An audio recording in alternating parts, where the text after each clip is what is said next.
Ha! I got it. Woo! Okay, now we're on both. Sweet. Okay, cool. Nice. Yeah, so this is mostly going to be for the post live YouTube people. So, hello. And then also Twitch, obviously. But nobody follows me on Twitch yet, so that's fine. Okay. Hopefully everything works and you can hear me. I don't know.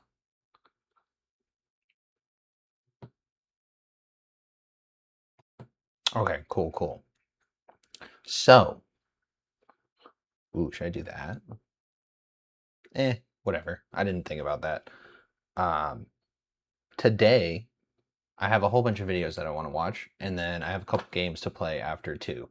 So, some scary videos, not all of them, like 4 or 5 scary ones, and then 4 random ones. So, 5. Sorry. Yeah, it's like 9 videos. It's a lot. So, it's going to be like a 4-hour, 5-hour thing, I would guess. But yeah, we'll see how it goes. So, first video is going to be, I'll just run down all of them real quick, and then well, it's too many. Honestly, it's too many. You'll see them when we go. I'm not gonna, I feel like that would take like 5 minutes, and that it just wouldn't, it'd be silly. Okay, so first video is gonna be everyone throws sawdust away. Here's how to sell it by Who's the Boss. Oh, let me switch. No matter what you're building in your shop, you're going to have sawdust afterwards. Let's turn it into some going out to eat money. I saw this project a while back, set a few out at my craft booth, and at the end of the day, I was baffled. The only thing I know about sawdust is oh, well, that doesn't work, does it? All right, whatever. Only thing I know about sawdust is that people can use it to grow mushrooms, and I think that's the only way you'd be able to sell it for money. Because otherwise, I have no idea what you would be using sawdust for. But I know it's good for growing like fungi and mushrooms and stuff like that. So I saw a whole video about like some mushroom sawmill farm situation. They like made a farm out of their saw craft business or something. Pretty cool. But it's the only time I've ever seen that.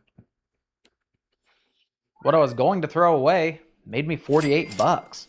I consider scrap wood to be at its final stage of life when it brings my hand toes a little too close to those fast, sharp, spinny things.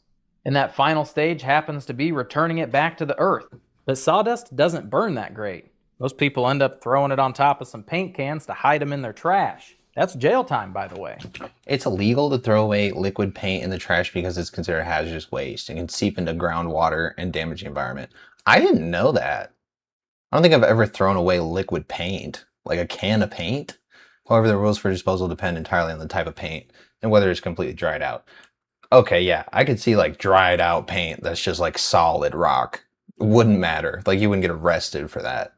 But that's crazy. I don't know how they'd find out. I think that would be like a rare case. My saucepan and hot plate are built into one, so I can knock this project out in the garage. However, if you want to do it in the comforts of your own home when your wife is not there, there is no mess, there is no odor. Just make sure you are buying a dedicated pot, because you're not going to want to make mac and cheese in this later. Unless the pots in your cabinet are lined with Teflon, and you're okay with eating and ingesting the C8 that lives inside of that, you probably don't care about eating a little sawdust. First ingredient you need is some sawdust. You know what I do with pans that I've been told is not okay? I always put water, not always, but a lot of the time I'll put water in it, like cold water, right after I use it to like clean it. I don't know. I've been told that that's not good. It like buckles the pan or something. And then there's like flakes coming off on the bottom of all my pans because of that. I've been told. I don't know what to believe. That sounds like a conspiracy theory to me. But whatever. I don't know if that's I'm probably getting all kinds of chemicals regardless, but I don't know. I don't know about pans. And you probably don't care about eating a little sawdust. First ingredient you need is some sawdust. Take it out of your dust collection system. I'm sure there's some around your miter saw. When I run my planer, I like to keep all those bigger, thicker chips because it does very well for this project. I've also made it out of that little fine dust that sits around the shop. Either one will work. Second ingredient you'll need is some paraffin wax. It comes in these hard little blocks.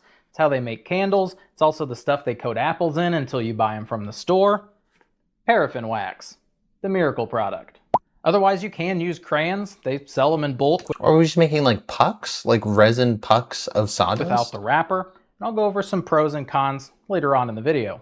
Then we're gonna crank up the heat to 150 or so. Not very high at all. Really, it's on low. What is that? Chicken! No, it is kind of cool. Oh, isn't that what makes making candles like super dangerous? It could like explode when the wax reaches its flash point. It vaporizes rapidly and could ignite spontaneously, creating a severe fire hazard. Yeah, no, I've heard candle making is like crazy dangerous. It's like the Rick and Morty garage. Did you guys read this yet? Okay. All right, we got to get moving because this thing's starting to smoke. To cut your paraffin wax, don't saw at it. It's going to take you all day. Just put your knife on there. Give it some light pressure.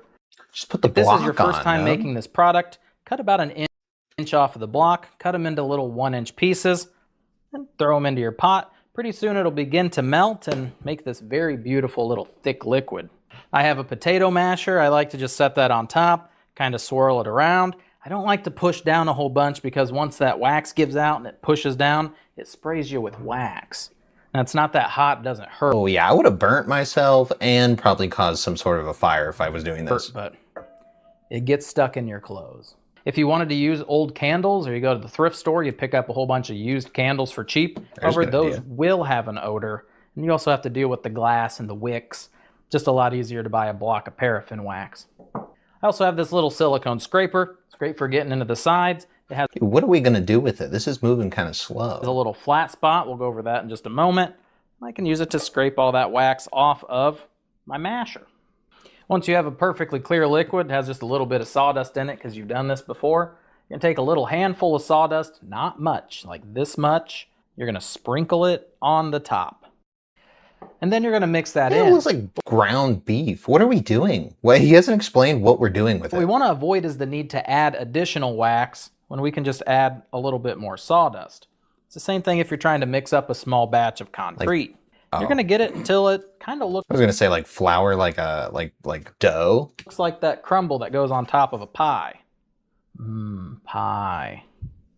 Next, you're going to need some sort of a silicone mold, being a candy mold, candle mold, resin mold. Doesn't really matter what you type in to find them.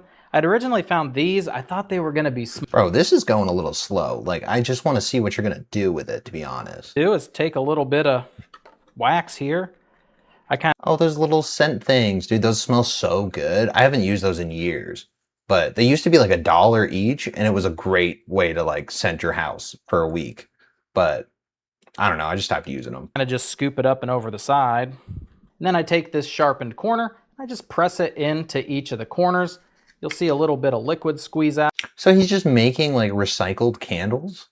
That light dusting of sawdust to the top is not a necessary step. However, since these are little fire starters, it does help to ignite the puck and it dresses them up a little bit. Makes them look like those really fancy, like scented wax warmers.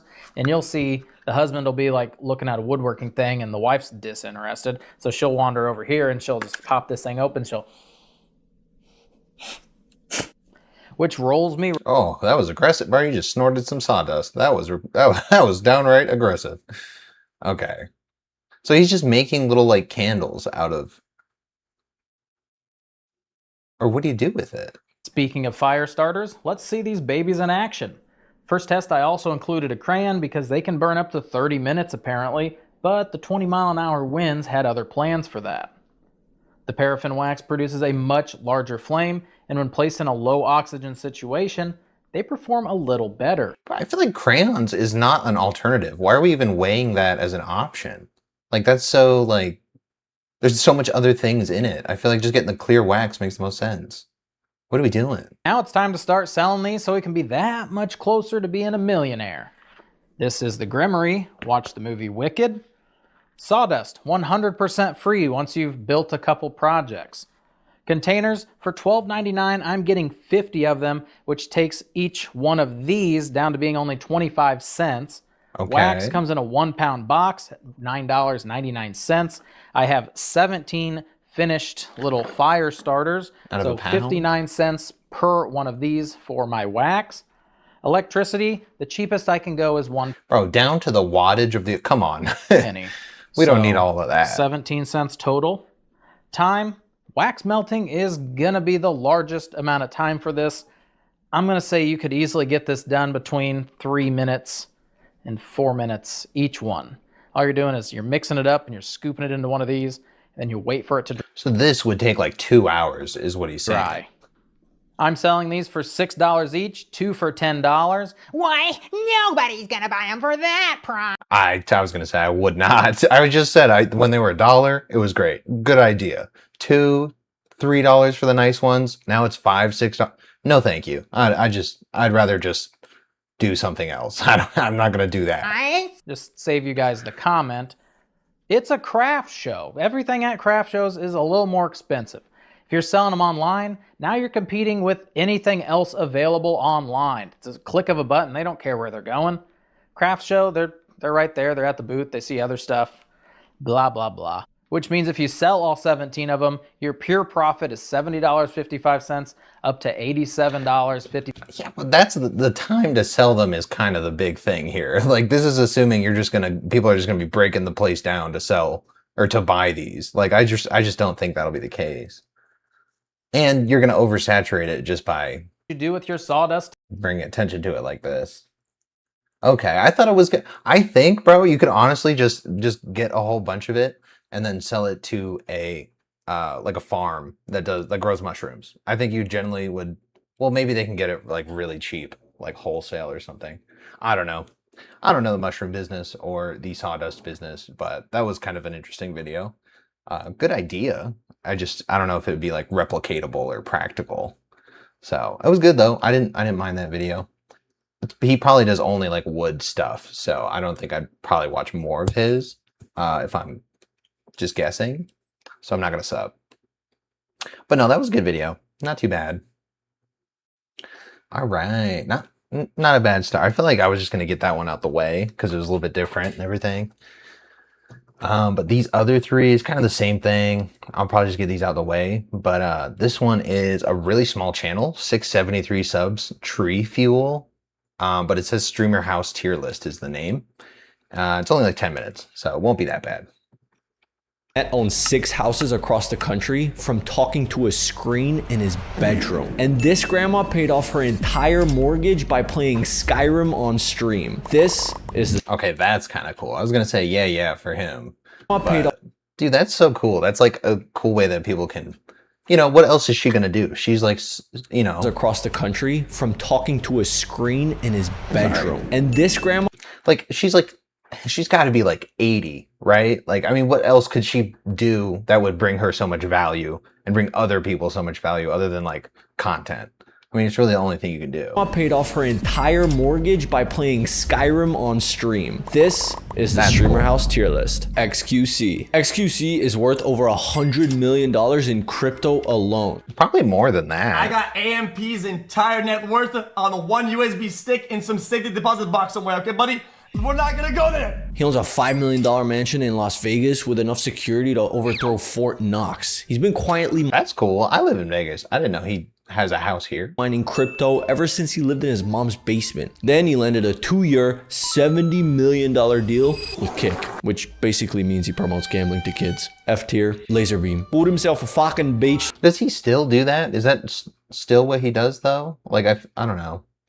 I don't really see much of him around. I don't really lurk Twitch much either though. Side house in an Australian suburb called Cloverleigh. As soon as he moved in, all fucking property value in the area increased by 50%. A tier, Aiden Ross. Yeah, that was brief, dude. I mean, he's got like old money, like old YouTube money. So I feel like he obviously would have a crazy house. House in an Australian suburb called Cloverleigh. Yeah, no, that's cool. I don't really watch his stuff or haven't before. Like I'm really not in the know of that guy. Tier. Aiden Ross. Aiden managed to bargain down a 10-acre estate in Florida by $7 million, and it still ended up being the biggest house sale the state has ever seen. He's got a spa, an art studio, and a Michelin star level kitchen just to microwave leftover pizza. His $50 million kick deal seems to be keeping a roof over his head. Ross also owns a $15 million mansion in Jamaica with its own private beach. Despite all these properties, Isn't the kick deal over though? I think he's on, isn't he on? Oh, no, he doesn't even stream that much anymore. he spends most of his time trying to crawl into bed with his Romanian landlord. Dude hates house right now. I'm about to go sleep in his. Classic. Hassan Abi. In 2021, Hassan bought a 4,000 square foot house in West Hollywood. 5 bedrooms, 6 bathrooms, and a massive pool in the backyard. For someone who calls himself a social. I feel like it doesn't surprise me that they get big houses. I mean, they work basically from home, and then half of it is like an appearance thing anyway. So, I mean, it kind of just makes sense. Socialist dropping $3 million on a house in LA is wild. Kai Cenat. Kai streamed in a 25-acre Beverly Hills estate once listed as the most expensive home in America at $195 million. Wow. The place has its own vineyard, a 50-seat movie theater, and a disco with a revolving What would you even do with a house like that? Like, you just would be obligated to throw parties like on the daily. I feel like that would get so exhausting. And then you'd have to have like staff and stuff because you don't want to be, you know, setting up the drinks and the food for everybody. And they're not going to want to hang out if there's no drinks and food, you know, because you're in a big mansion. So I don't know. I just don't think that would be for me, or I don't know who that would be for. I don't think anyone's personality is like genuinely throw a big ass party every day. dance floor. He didn't buy it though. He rented it for $200 grand a month for Mafiathon 3. He also streamed out of a $16 million mansion owned by NBA star Tony Parker. He generated so much attention for these mansions that the real estate agents started levitating off the ground. This guy's I bet. Dude, I bet. Yeah, no, then it's just a good idea. And you get the rent money. Like, that's just extra profit for the owner. the Jordan Belfort of the real estate market. He also co-owns the $10 million AMP house, bought a house for his mom, 6 rental properties, and $1 million house just for his friends to stream in. S tier. Marlon. On May 30th, 2025, Marlon said he needed to take a step back from streaming after getting attacked by 4 guys in public. He came back a few days later, saying he just bought a new house.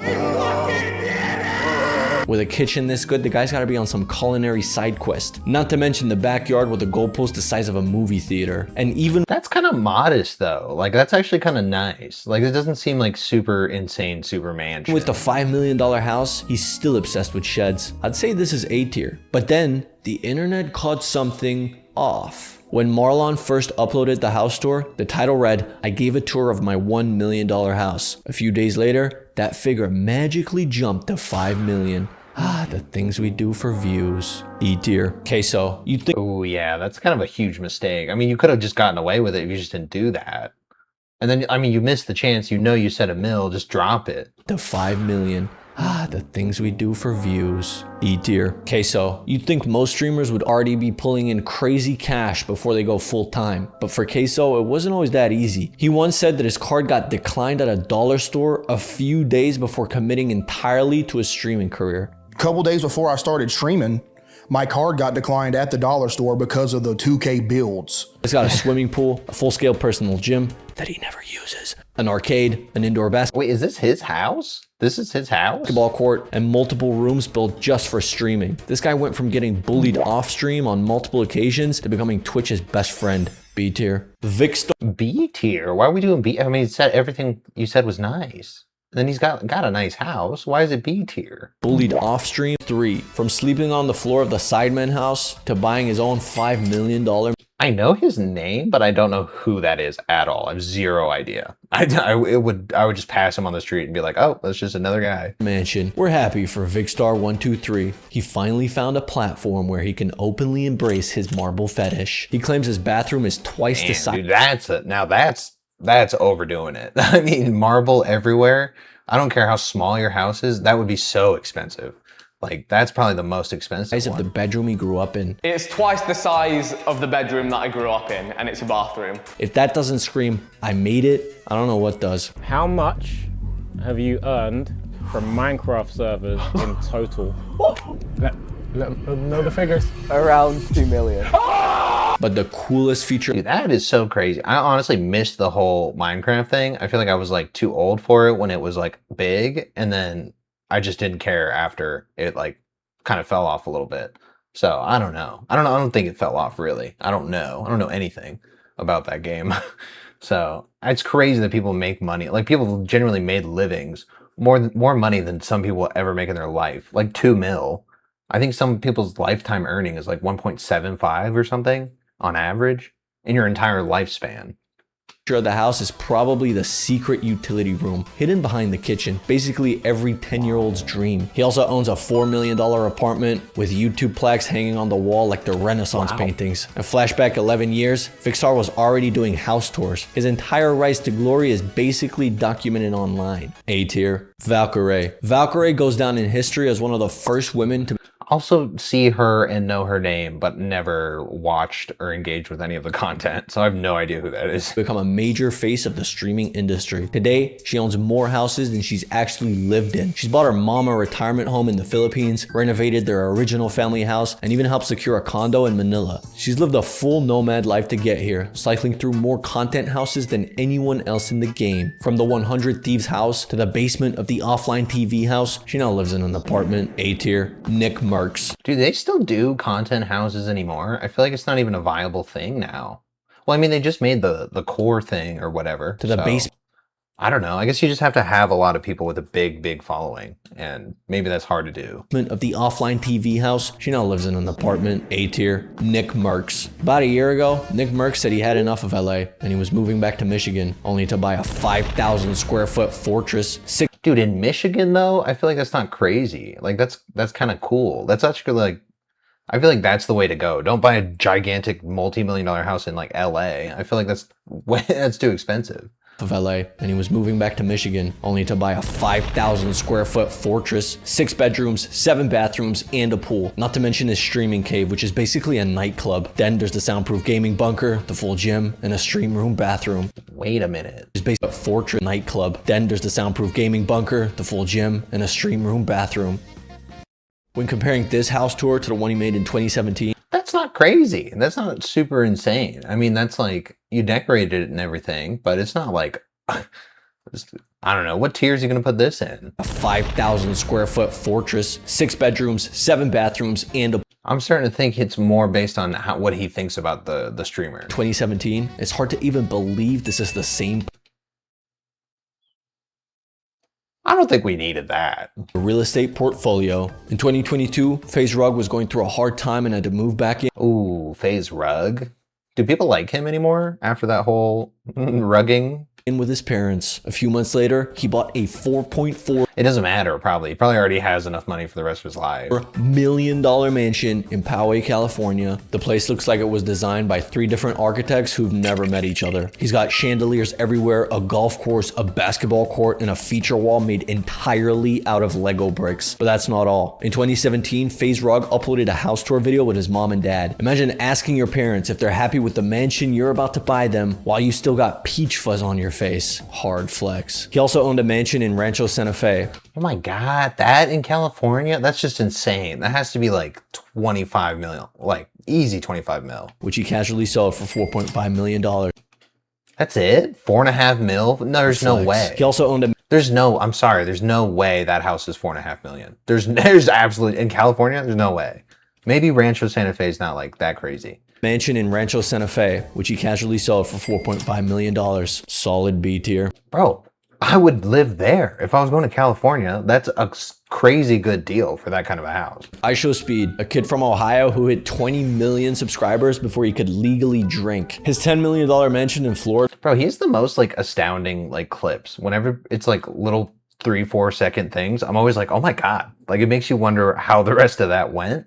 So I feel like he's like the best at that. Comes with a gaming room that cost over $100,000, an infinity pool overlooking the city, and a private bar with a wine cellar you can't even use yet. Right here, where you going here? It's a cave? It's a wine cellar. Oh, wow. Oh, fuck, wine cellar. This guy went from screaming online to owning more real estate than most families accumulate in a lifetime. And that isn't even his only property. Speed bought a house for his mom the first day he made $1 million.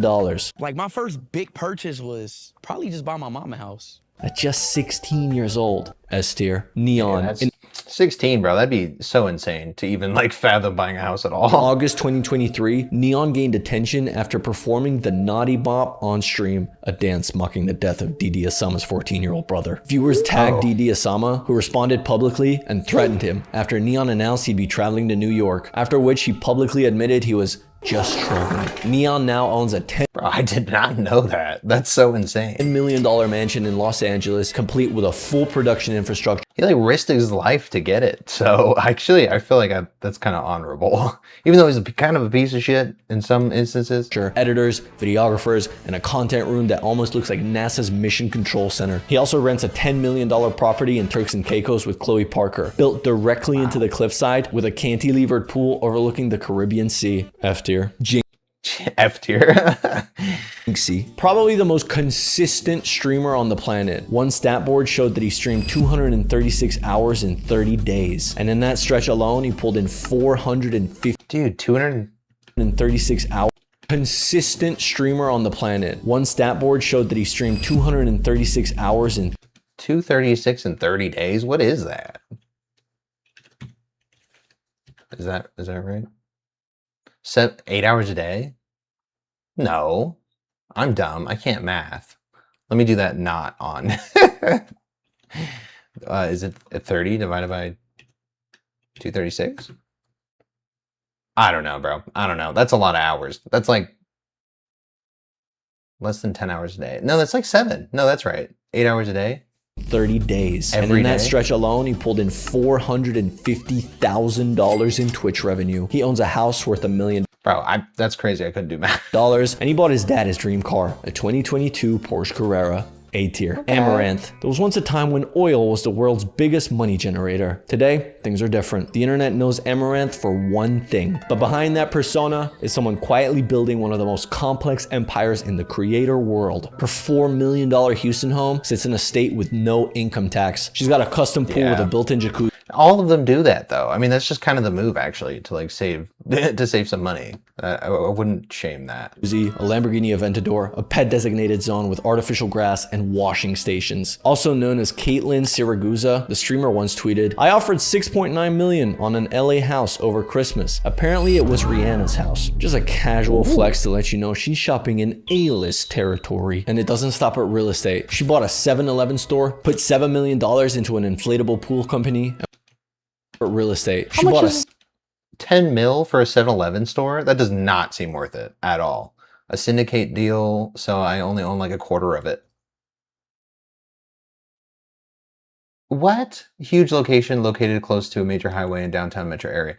I would be shocked if somebody told me a 7-Eleven was 10 mil and then I get 25% of it.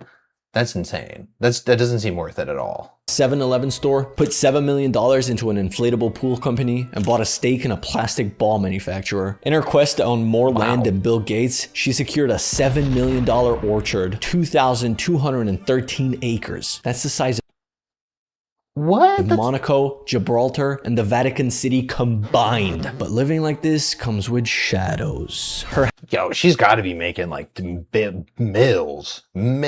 House gets broken into, stalkers show up, and the internet still underestimates her because all they see is the surface level. Oh my god, is that real? That's scary as fuck. Character she built online. She's probably selling hot tub water for $99.99 right now and using the profits to buy another company. With that level of strategic insanity. Dude, that's just scary though. Like, she's a beast, bro. Wow. It's A tier. Ninja, one of the first streamers to break into celebrity culture. Some say he lives in Florida. Others swear he's never left Chicago. But here's what we actually know. He lives in a 5-bedroom mansion somewhere in the Chicago suburbs. The place is said to have a home theater, a gym, a pool, and a backyard big enough to raise a small army of Halo recruits. Ninja even teamed up with Red Bull to design his own Fortnite. Yeah, that's like old news though. That was a long time ago. Themed gaming room. For some reason, he never shows his home on camera all at once. Kinda sus, but A tier. Mr. Beast. If Mr. Beast bought a Rolex for every single one of his subscribers, he'd still have $100 million left in the bank. He once turned down $1 billion offer for his channel, saying he wouldn't even consider an offer that low. And while he owns more real estate than most people will ever. Dude, he probably makes, I mean, from his entire channel, I mean, yeah, $1 billion isn't going to be enough. I mean, you know how much money he can generate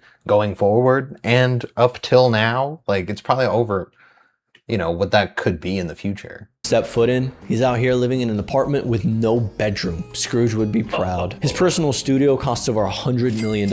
He once built 100 houses and gave them all away, then sold his own house for $1. Then bought another one to blow up, then bought another one just to hand it to strangers. He even tipped a pizza delivery driver with a house one time. He's purchased more houses for people than most celebrities buy for themselves. Mr. Beast is the quintessential billionaire side quester. S tier. Squeezy. This guy's the final boss of French Squeezy. I have never heard of Squeezy. Streaming. In 2023, he rented an entire villa just to play a real-life Cluedo. If you've ever seen Luigi's Mansion, that's exactly what it looks like. He co-owns a house with the Gentle Mates boys, and there's not a single feature in this house that came from a store. They've got an entire hall dedicated to their cap display, and an animated LED banner just to send them memos. Even the hangers and doorknobs are custom made. The Mates house apparently wasn't enough for them, so he commissioned a studio designed by architect Anthony Authier just for himself. Word on the street is he also owns a giant mansion in the Côte d'Azur with its own soundproof recording studio. Dude, I've never heard of this guy, ever.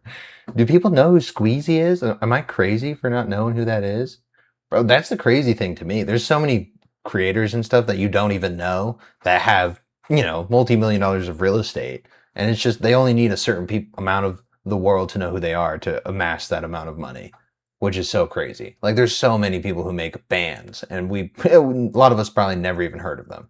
So, I don't know. I don't know who the fuck Squeezy is, bro. A home theater and a full gym. S tier. Pokimane. Pokimane started streaming on a $250 PC she bought after reaching platinum in League of Legends. Today, Saweetie's her next door neighbor in LA. She's got commissioned paintings of her apartment in her apartment. And she's got a cloud couch you could literally disappear into. But the security there is kind of questionable. Pokimane once said, "I've broken into the yard and through the exit," just to save her cat who kept trying to run away. Bro, I would, ooh, yes, dude. I would be testing my security team. We would be running through drills like too often. Like, I'd be like, we're going to do it like bi-weekly. And then it would be every day, twice a day when I'm bored, you know? I would be running it up. Like, well, I'm going to train this team if we're going to have a team of security, you know? Like, what are we doing otherwise?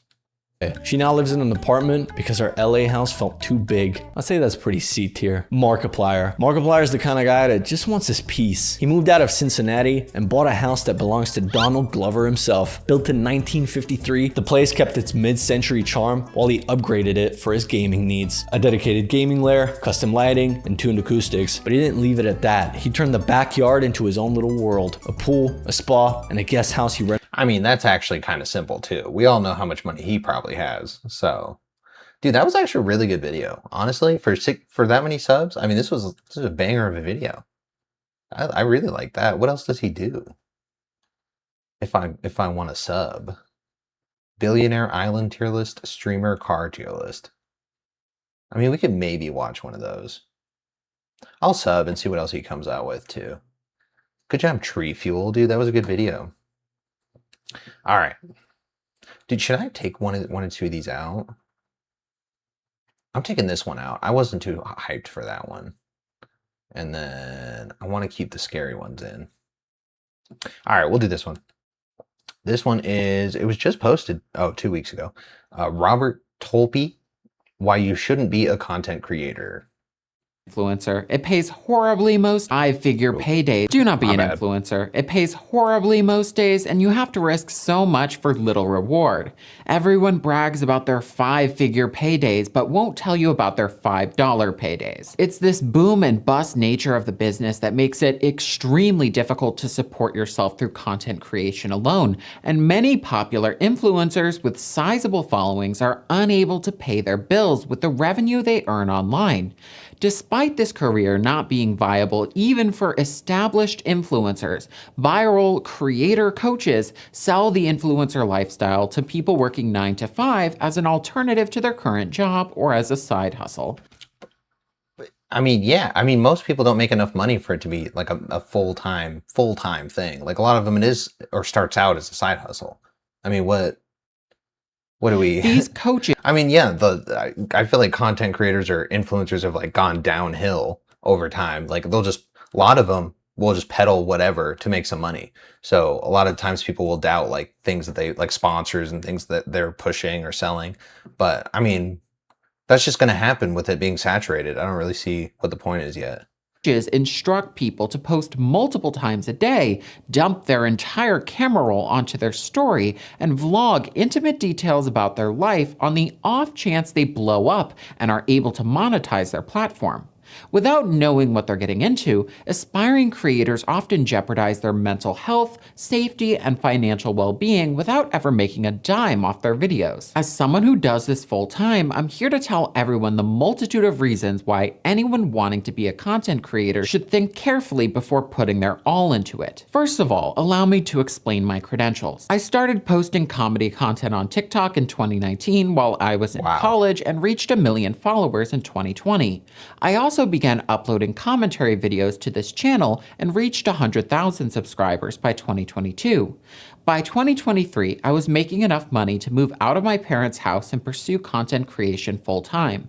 I've been doing this for 7 years, worked with countless brands, and garnered hundreds of millions of views. Bro, that's what I was just talking about in the last video. Like, I've never heard of this guy, ever.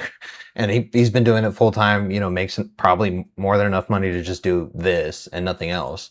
So, I mean, it's just crazy how that happens. Like, there's a lot of money out there. You just got to be, like, doing it, I guess. And I have no secrets to give and no course to sell.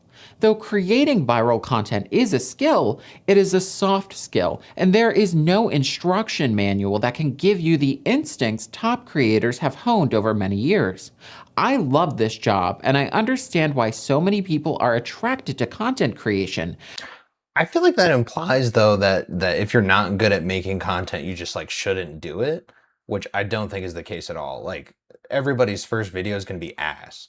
You know, like I made videos from like 6-7 years ago and they're not good. A lot of them are private, so you can't see them, but 1 or 2 are still on my channel. Like, they're not good, but it's from 6-7 like years ago, you know, like everyone's going to start in a certain place. And if you're not good when you start out, you're not just going to be like, oh, I'm not creative. Like, everybody's creative. You just have to learn how to like tap into it. So it's sad that some people like take this idea. Like, I don't know. So far, I'm not agreeing with his take on this. Like, I think there's a lot of benefits with being a content creator that he's not even acknowledging. Like, sure, you can come up with bad things for anything. Like, I just don't know why we're like dragging it like that. But I don't know. But I'm concerned about the expectations people have about the industry. People are going into content creation with no interest in making videos, thinking they're going to be rich. But there are limited opportunities to monetize a social media following. Platform revenue is only viable if you're bringing in millions of views a week, and brand deals are extremely hard to come by unless you are in one of a small handful of saturated yet lucrative niches. Even if you post every day, do everything right, and go viral, you can still be broke. Despite the harsh realities of content creation, there's an army of influencers who advertise themselves as content coaches, selling people ebooks and courses and promising them 6-figure salaries if they follow their tips and tricks. Yeah, bro, but those people are running a business too. And like, sure, it may not be ethical and great. Like, maybe they don't actually know how to do what they're saying or selling. But if people buy into it, people buy into it. That's not on them. You know, they're selling a bad product and they shouldn't, you know, be able to sleep well at night. But I mean, still, like, I just don't understand what the point of this video is. Like, it's such a negative take. And then like, like I said, I've never heard of this guy before. He makes a full-time income. Like, you don't have to be big like he's saying. Like, why are you saying, oh, well, don't do it then because you have to get millions of views for you to get paid anyway? Like, it's not true. You just have to know what you're doing. In my opinion, these people are charlatans who only get views because they're selling false hope. Right. Using certain hashtags or posting at this or that time of day will not jumpstart your career. Only making good videos will give you the chance to succeed. Bro, but it is good guidelines. Like, for running a business, like, it would be smart to have the door open every day at the same time. Like, that's just common sense. And same thing for schedule. Like, if you're posting videos, people will get used to it. If you post every day at X PM or AM or whatever, they'll get you. Like, why are we overcomplicating it, bro? Like, we're not, I don't know. I'm trying to hear him out. And on platforms like TikTok with excellent algorithms that do not care about how many followers you have or what hashtags you use, if a video does not do well, it's because it wasn't good. It didn't hook people in and provided no incentive for viewers to watch it all the way through, let alone like or comment.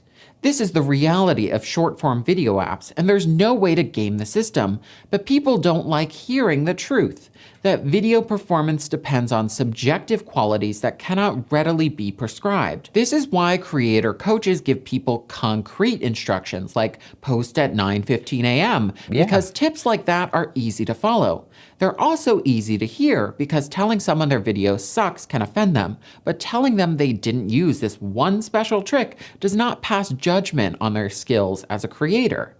Inundated with nonsensical advice and instructions to post incessantly on TikTok and Instagram, aspiring creators labor tirelessly. I don't understand that. Like, because for me, like, I post, like, I've heard before, I thought it was a funny term, like fast food content. Like, it's just, you make a lot of it and it's every day. Like, I post daily on the long form stuff, and short form, I post like, I don't know, 5 or 6 reels, shorts a day, like a lot, you know, and that's just what you have to do. Like, if you want to up your chances of beating this luck game that he's saying is like so unreliable, like, that's just what you have to do. Like, yeah, it's hard to do every single day, but schedule your stuff out, get it done. Like, every day you're not going to be able to sit down and make 5 videos. So sit down and make 20 so that you don't have to, you can chill for 3 days and then work again. Like, I don't understand people's mindset of like 9:15 to post every day is not like bad advice. With very inconsistent results. Most of their videos only get a couple hundred views, what the content creator coaches call being trapped in 300 view jail. Occasionally, a budding content creator gets over 100,000 views out of the blue on a random video, but they're often unable to replicate that success. This intermittent positive reinforcement keeps them posting, and it's the same psychological trick slot machines capitalize on. They give the gambler sporadic. Bro, but that, I mean, you could apply that to your situation. Like, theoretically, you could say you hit the lottery X amount of times and you're sitting at where you're sitting at now. But it's enough for you and you're doing it full time. Like, people could hit that number. And like you said, if it's a niche that's profitable, they'll hit that number before or after you, depending on the niche. Like, why are we blanketing everything as just don't be a content creator? I don't understand the message. Hits of dopamine at randomized intervals to keep them pulling the lever.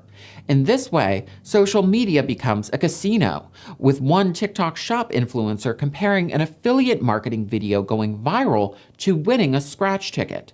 The phrase, "all it takes is one video," is thrown around a lot in influence. But that's true, though. That's true, though. Like, I don't know. I don't get it. Am I crazy? Does his take, like, make sense and I'm just being irrational?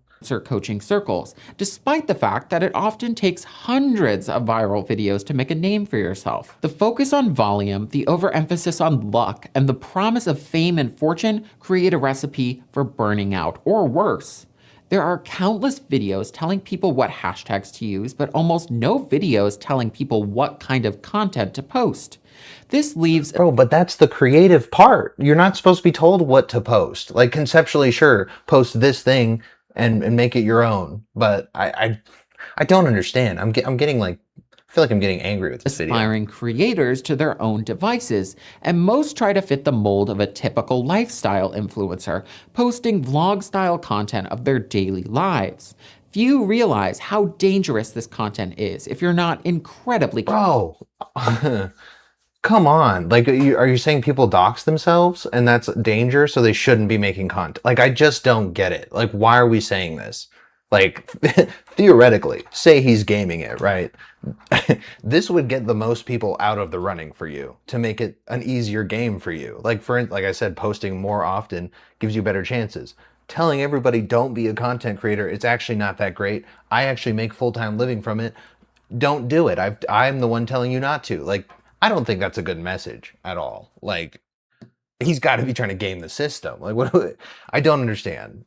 He has to come full circle with this, right? Careful, and nearly every aspiring creator makes terrible mistakes that expose them to serious risks to their livelihood or safety.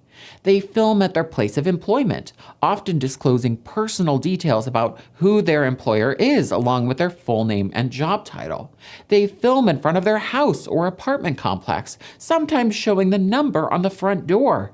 And they're always excited to mention how single, alone, and vulnerable they are. Bro, is this like a 1990s commercial for like stranger danger? Like, I get it. It can be dangerous and you should be careful, but that doesn't mean you shouldn't be a content creator. Like, are you just... This lack of regard for internet safety and oversharing. Just pay attention to it. You just told me about it. Now I can use my brain because I'm a person who functions, and now I can do that. So now I can be like, I don't get why you're pushing people away from it. Sharing was pioneered by the small army of New York City influencer girlies with corporate jobs, but security is pretty tight at their luxury apartment buildings, and they know where the line is when talking about work or showing their day-to-day whereabouts. Even with what small precautions they take, some of them have had to stop posting because they attracted a stalker or had their apartment nearly broken into. Watching aspiring creators do this in their small hometowns is rather scary. Speaking of filming at work, anyone planning on doing so should read their company's social... Yeah, no, you could absolutely get fired for filming on company time. So, okay, we got a spammer. We got a fun spammer. You're awesome. Joel Hard. Loser. No, let me just ban him. Banned. Bro, that felt good. That was like my first ban. Can I delete the message? It's chilling right there. Hello. Okay, now I can't get rid of it. That's lame. Whatever, you got your stupid free whatever. No one's here, loser. Got you, bit. Media policy cover to cover because you could get in serious trouble for breaking the rules. Even if you do nothing wrong, if you come under fire and people call your employer, you could be out of a job. Risking a... Ooh, that would be some troll shit, dude. You see their workplace and you just start, hey, they're making a TikTok putting their feet in the croissants or some shit, you know? Oh man, that'd be a terrible way to go and get fired. Stable 9 to 5 for the sake of making content that barely brings in any income, let alone gives you health insurance, is a terrible mistake. So many people get very publicly fired for filming at work. You hear about this all the time, but for some reason, people still risk it all. Okay, filming at work, like while you're working, is different. Like that's just you, what is it, subordination or something? Like not doing what you're supposed to do. You can get like legally fired for that. So that's different than like, I don't know, wearing your shirt after once you're off work like he did. I feel like that's not the same thing. Filming at work. You hear about this all the time, but for some reason, people still risk it all over a few million views. Not only can posting content risk your current job, but it can also affect future employment opportunities. All it takes is one scandal attached to your name, and employers might pass over your stellar resume because of a stupid video you posted on TikTok 4 years ago. Some niches are more risky than others, but if you're planning on being controversial and selling your bathwater, you better hope to make enough money to retire in 5 years because you'll never... Okay, I think being like a troll influencer, yeah, you're gonna have some issues. But if you're just being yourself and doing stuff that you enjoy, like you're just watching like I do, like watching scary videos, bro, nobody's gonna care that you do that as long as you're not on company time and you're not representing the company in the video. Like what I don't get this. I don't understand. Get a regular job ever again. The problem is that regular jobs are the exact thing people want to escape from. They want to be their own boss, set their own hours, and build wealth. So don't take your chances, is what we're saying. I don't. Content creation is pitched to this demographic of frustrated, overworked people as a get-rich-quick scheme. Such schemes have always existed in some form or another, and in the digital age, they're often variants of Tim Ferriss's The 4-Hour Workweek, a self-help book from 2007. Published before social media became lucrative, 2007 was The 4-Hour Workweek? It advised readers to take a break from the grind by outsourcing their work to people overseas and paying them next to nothing in order to relax all day. Departing from Ferriss's leisurely strategy, today's money-making schemes surrounding content creation encourage people to work themselves to death, filming social media content for hours after clocking out of their exhausting 9-to-5s. This is, of course, in hopes that they can make it big and quit their day jobs, but how often does that happen realistically? Even if So don't take the chance. Like, why are we telling people this, dude? Like, I really just feel like this is negative and kind of out of nowhere. If it were to happen, they'd just be trading in one job for another, not retiring. Content creation can be less work than a 9 to 5, but sometimes it isn't. Everyone laughed at Michaela Nogueira when she said, try being an influencer for a day, and rightfully so. This isn't the hardest job on earth, but dare I say there was somewhat of a point made in that infamously out of touch video. After all, if content creation required no skill or effort, everyone would be an influencer now, wouldn't they? No. Because like you said in the beginning, it's about your ability to be creative. And then you said, it sounded like to me, you said if people are not being, like, not creative people, then they're just not going to be able to do it. Like, I don't, but like, that's the point though. Like, it depends what you create. Like, people could sit on live all day for 24 hours and do, watch paint dry, and they're never going to get anywhere. But it depends what you do with your creativity. So I just don't understand that. Like, you're just stifling potential in this video. Like, sure, you can share the downsides, but why make the main message be, yeah, guys, don't be a content creator. And you're a content creator making a full-time income. Like, I feel like that's where it's like, whoa, okay. If you were a small YouTuber still grinding after 10 years, not making $1, you got fired from your job because of your content, then I'd be like, okay, bro, like, you got a real point here. Despite all the serious downsides of being a content creator, there's a reason I became one. I love making videos and did so without making a dime for over a year. Okay, we're coming full circle. I get it. I thought that was coming. But yeah, no, do it because you like doing it. Like, doing it as a grind so you can make a band is just stupid. Because the probability is genuinely almost the same as like a lottery ticket. Because everybody knows the potential, so everybody's trying. But not everybody is good at it. Not everybody's consistent with it, and they might be good at it. But you need both. You need both, or you're not going to go anywhere. Because when people need an escapism form of content, you got to be there. The day that they need you, you got to be there. Like, some people aren't going to watch my content. They'll watch it one day, not again for 3 months. But when they want to watch me again, I got to be there. So you got to be consistent and good enough. So it's a big recipe. That's why it's hard. Much satisfaction from seeing people's reactions to the content I make. This work brings me joy, and though there are boring days, the exciting days overshadow them. Yeah. Of course, I already built my following and my skills, so my experience is very different from someone just starting out. True. What concerns me is that a large percentage of aspiring content creators evidently hate making videos. That's true. This is problematic, not because I expect people to love every job they take on, but because you will burn out instantaneously if. I hate to bring it up, but when we were watching the AMP video for the 9 to 5, dude, the Kai Cenat's energy was just, it so seemed like he did not want to be there at all. Like, at all. And then it felt like clip farming when he was like on camera.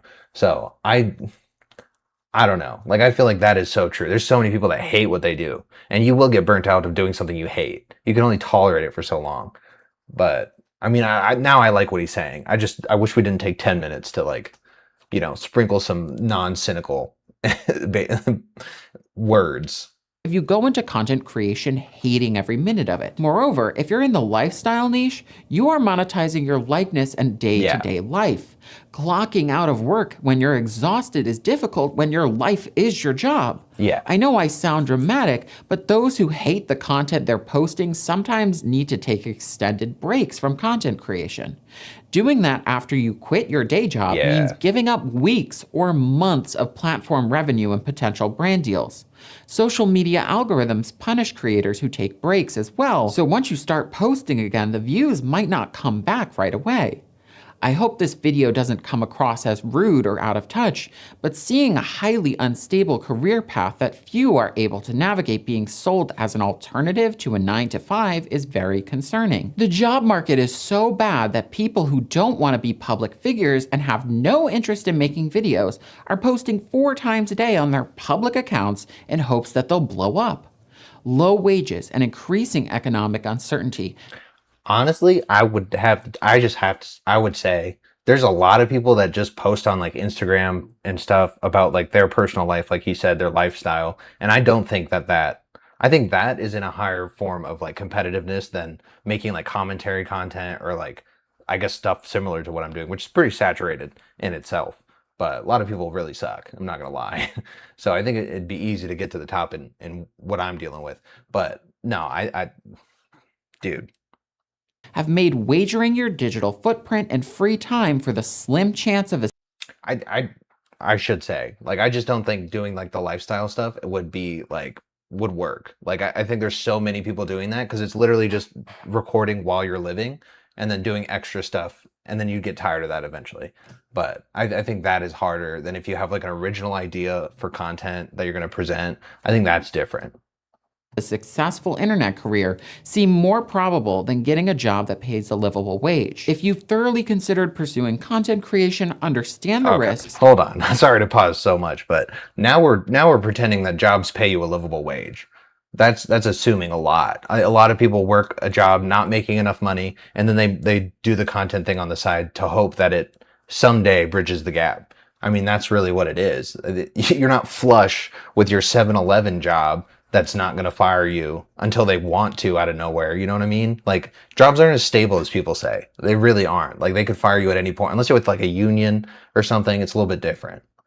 And have amazing content ideas to share with the world, feel free to have at it. That's what I did, although I didn't get the chance to think it through before things got serious. Okay. I think I'm kind of over this video. I get what he's saying, and I think it's a really good video, to be honest. I get mad at everything, so don't take it personally that I got mad about it. Literally with every video.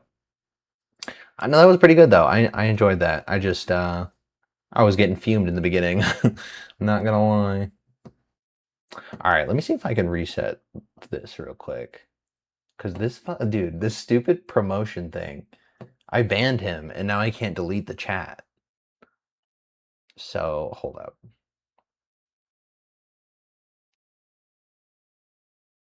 This might take me a second.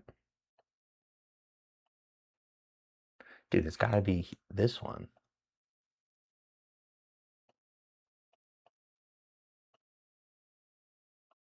No? Alright, dude, whatever. It just has to sit there. That's so annoying. That's so annoying.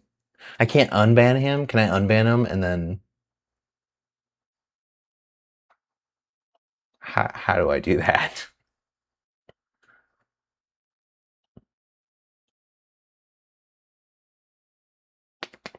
Bro.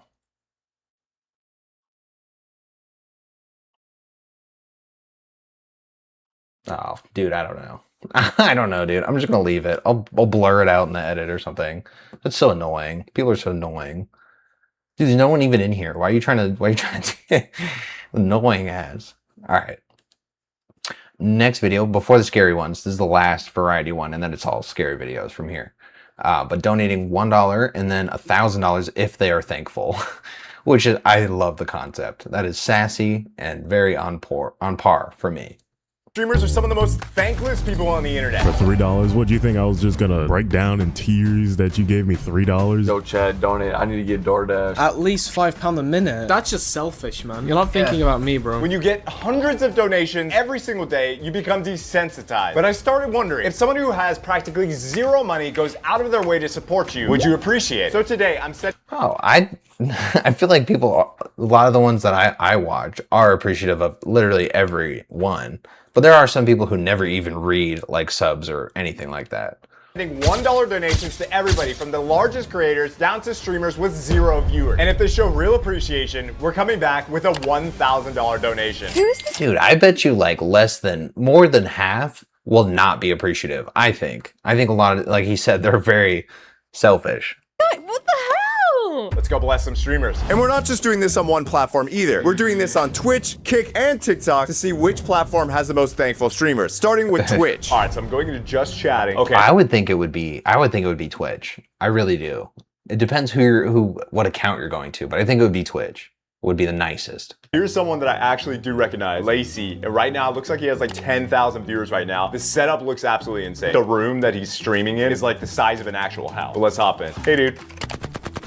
This chat is going so crazy. Like, he's not gonna see this at all. Nothing. Here I go. I'm gonna gift him a sub, see if he cares at all. Boom. Just gifted a sub. So I'm good. I can pull up. 100%. Yes! Bam. Okay, exactly what I thought. Absolutely nothing. Just Yo, that's kind of cold, man. $6. You just spent $6 and you ain't got to say his name or nothing, bro. happened. What the heck is going on there? All right, let's try something a little. I wonder how overwhelming it is, though. Like, is it genuinely like impossible for them to perceive that many, or are they just lazy? Like, is it desensitized, or is it just there's that many? Bit smaller, see if we get some sort of reaction. First, I tried to do this Norwegian girl. Kind of stupid. Which she responded to my message, but didn't acknowledge the $1 tip. Hi, happy Friday. Hey, Steven. Nice. I love your knowledge of history. Let's see what happens. Okay, I'm gonna assume that that's not going through. Okay. Then we tried to tip. Well, yo, with 26 people. Okay, I'm gonna assume that that's not going through. Okay. Then we.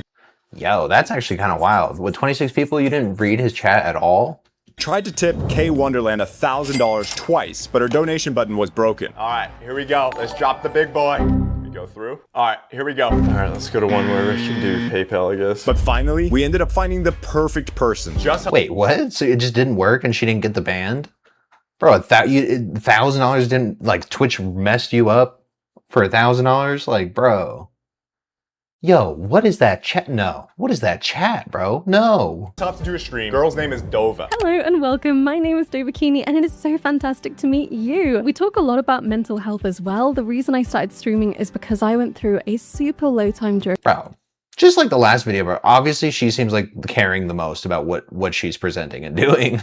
in my life, and then came out the other side and did this community, and it was incredible, and I didn't know places like this could exist. One thing that sticks out to me in particular, number one, she only has 32 viewers in here, but number two, when you look at her donate button, it says tap the button to donate, never expected, but will cause Dova to explode in gratitude. And that's what I'm talking about right there. So I think we just have to rip the band-aid, drop a $1 dono, see what happens. Hi, Dova. Hey, Steven Shapiro. Why do we recognize that name? Uh-oh. Welcome. It's just the most popular, like one of the most popular last names ever, right? I think it's super common. On in. Uh-oh. It is great to have you. It's different spelling. Yeah. Come and get cozy. How are you today? First thing she does is say, Steven Shapiro, why does that seem like such a recognizable name? Where do I know that from? You're about to know it. Let's give her £1 British pound. Thanks for saying hey to me. I might need to Google it in a minute. It's getting too much. Oh no. Oh God. She said she's gonna Google my username.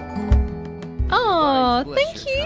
Thank you so much. Steven Shapiro has just donated £1. Oh, that's at least like a thank you. Like, she's being really nice about it. At least the thank you. The other ones didn't even do that. Thanks for saying hey to me. That is a pleasure. Thank you for donating £1. That was super generous of you. You didn't need to do that. Welcome. Look at that. She said that I didn't have to do that. That's amazing. God, why do I recognize that username though? She literally can't let it go. She's like, why do I recognize it? Should I Google it? No, that's too far. She keeps saying, tell me the story behind your username. It's just my name, dude. Bro, I feel like if you Googled someone's name, you would just pull someone else up that's famous. So that wouldn't work. Don't know what to say. No need to Google my name.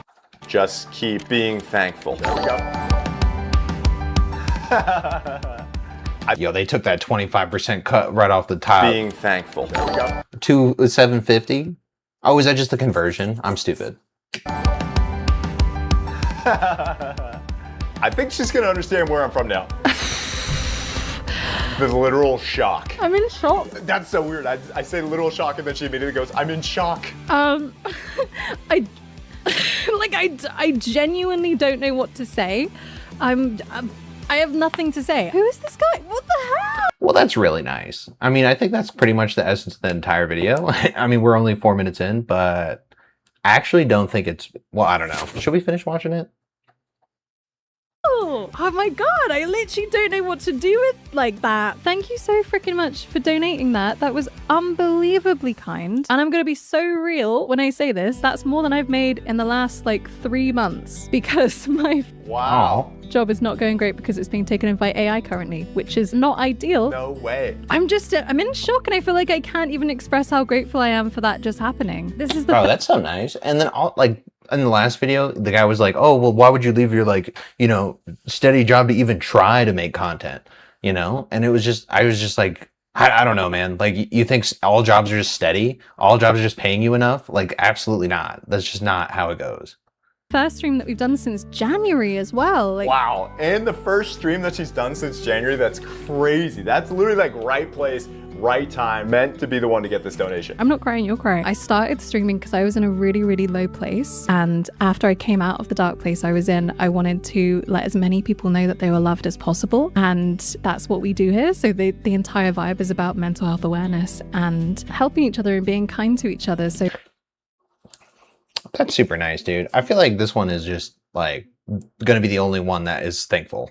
that's the biggest donation that we've ever had. Thank you so freaking much for doing that, even though you didn't really know us that well. I'm happy we found somebody super thankful. Now let's move over to TikTok. I did find this guy. I believe, don't quote me on this, but I believe he is Turkish. Bu bazı emoji atan arkadaşlar. But we know that we can tell Bro has 4,300 current viewers. Jesus. if he's gonna be thankful or not just by how he reacts to a roast. Oh, I could give him a Turkish coffee. Boom. Let's see. Bu insanlar ve bunu yaparken de But first, this video is all about. Oh, okay, we don't need to add, bro. Come on.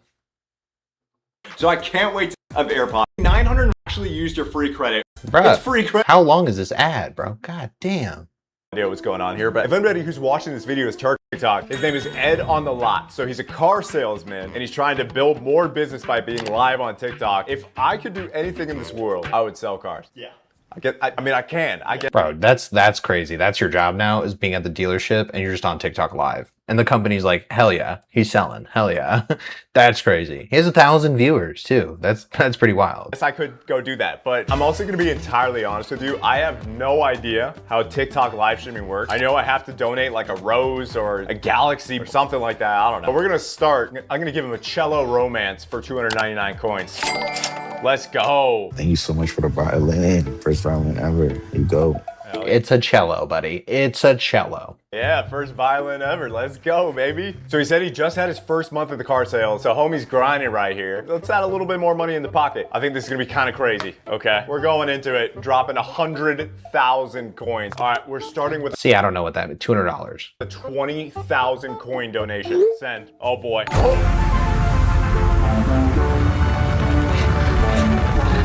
The brain Bro, what is blast. happening? Steven, thank you so much for the shuttle, bro. Appreciate you. I've never gotten that before. Oh, yeah, we out. Oh, yeah, we out. We double shuttle. Oh, Steven, thank you so much for the...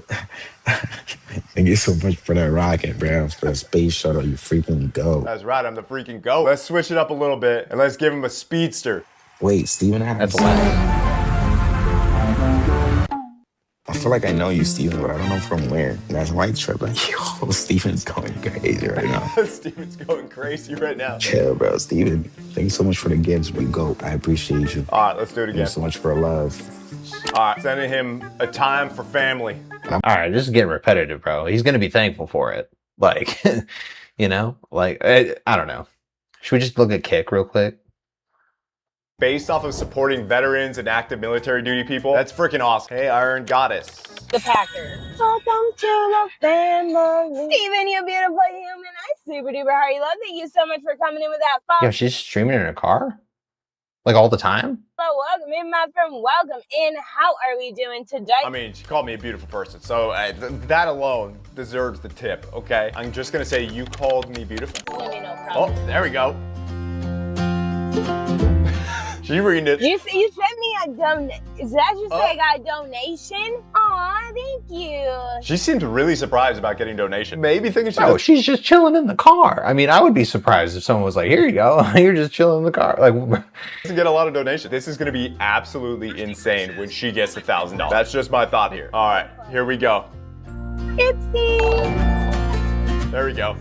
FSXSS says, she's like, nah, I don't even sent believe us that. a 1,000.00 USD donation. He said, thank you for supporting everyone.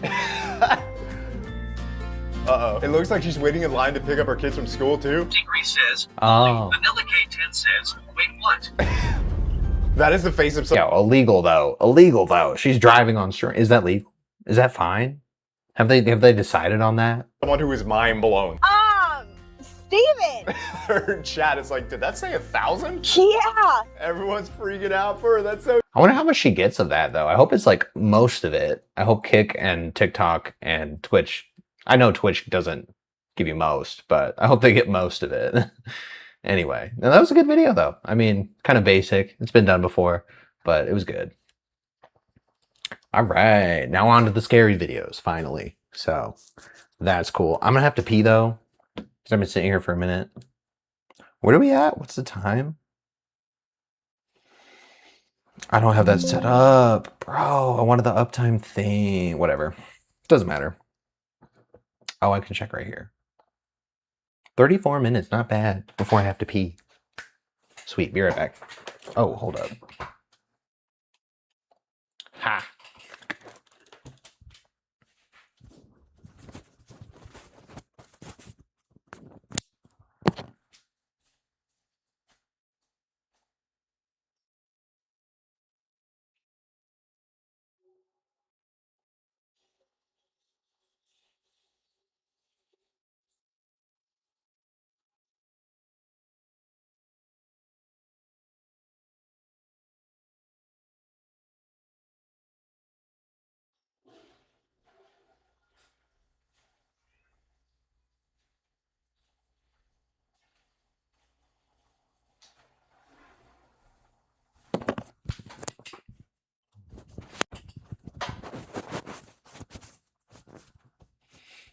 All right.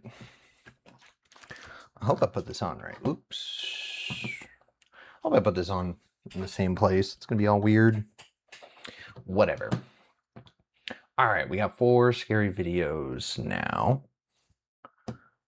It's gonna be starting with Chilling Scares, brand new video 10 hours ago. Perfect. And then Scary Count from Bizarre Bub, as usual. This is a new channel, 35K subs. Gonna try them out. And then we do Brew. Back up. Stop acting up. Be a good cat. And then we have Brew. How shopping at this mall killed 502 people.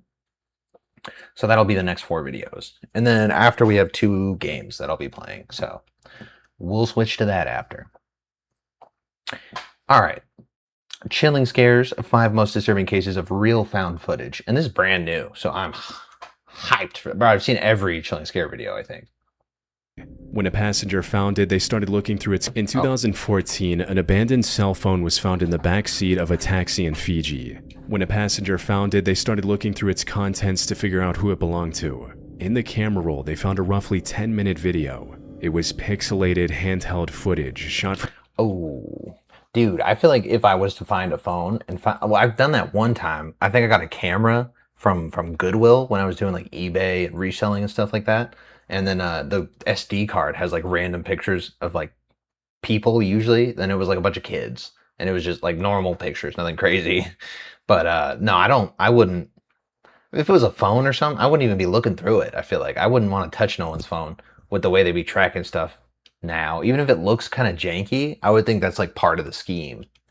From the deck of a large vessel somewhere in the open ocean. The video captured a gruesome mass killing, which would take years before the man responsible for it was ever found. Now, the first few minutes of the footage have been scrapped from the internet, but from what I could gather, they showed the deck of a ship with people yelling in multiple languages. Beyond that, another ship is visible nearby, and right next to it is a smaller boat sitting roughly 100 feet away. At first, nothing happens. The video plays out normally, but a few seconds later, one of the larger vessels suddenly accelerates and slams directly into the smaller boat, flipping it over and throwing the crew into the ocean without life jackets. Oh, it's like a pirate situation. As the men clung to pieces of debris, a man started shouting from somewhere aboard the ship, giving commands in Mandarin to shoot the drowning men.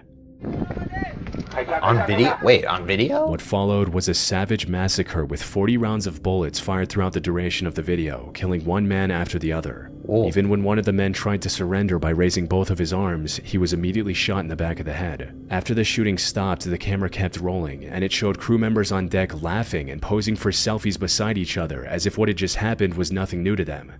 Wow. Wow. Bro, they're just like real life pirates. Like, this is a normal day. They just loot shit. The video of unknown origins was uploaded to YouTube, where it circulated for months before reaching authorities. Bro, that's great. There's like sea antics going on all the time. Like, there's like ships and people like traveling by water that we just don't interact with or see ever. And that's just happening. There's like boat traffic and shit. The footage was eventually found by journalist Ian Urbina, an investigative reporter for the New York Times at the time and founder of the Outlaw Ocean Project, a journalism group that investigates lawlessness, human rights abuses, and environmental crimes. Bro, that's what I was saying. There's like not an entity that deals with that, but he made one. So that's sick, dude. As a Ian journalist. launched a months-long investigation into the footage and worked with maritime crime researchers to trace its origin. At first, nobody knew which ship the footage came from, where the shooting had taken place, or who the men in the water were. But after analyzing the video more closely, it showed enough of the surrounding vessels to give investigators somewhere to start. The shooting had taken place on September 29, 2012, with 4 fishing vessels at the scene. A maritime research group compared the ships visible in the footage against global vessel databases and identified the filming vessel. I don't know how that thing's even running. That looks like it hasn't worked in years. It looks like ass. What's up, Relive Good?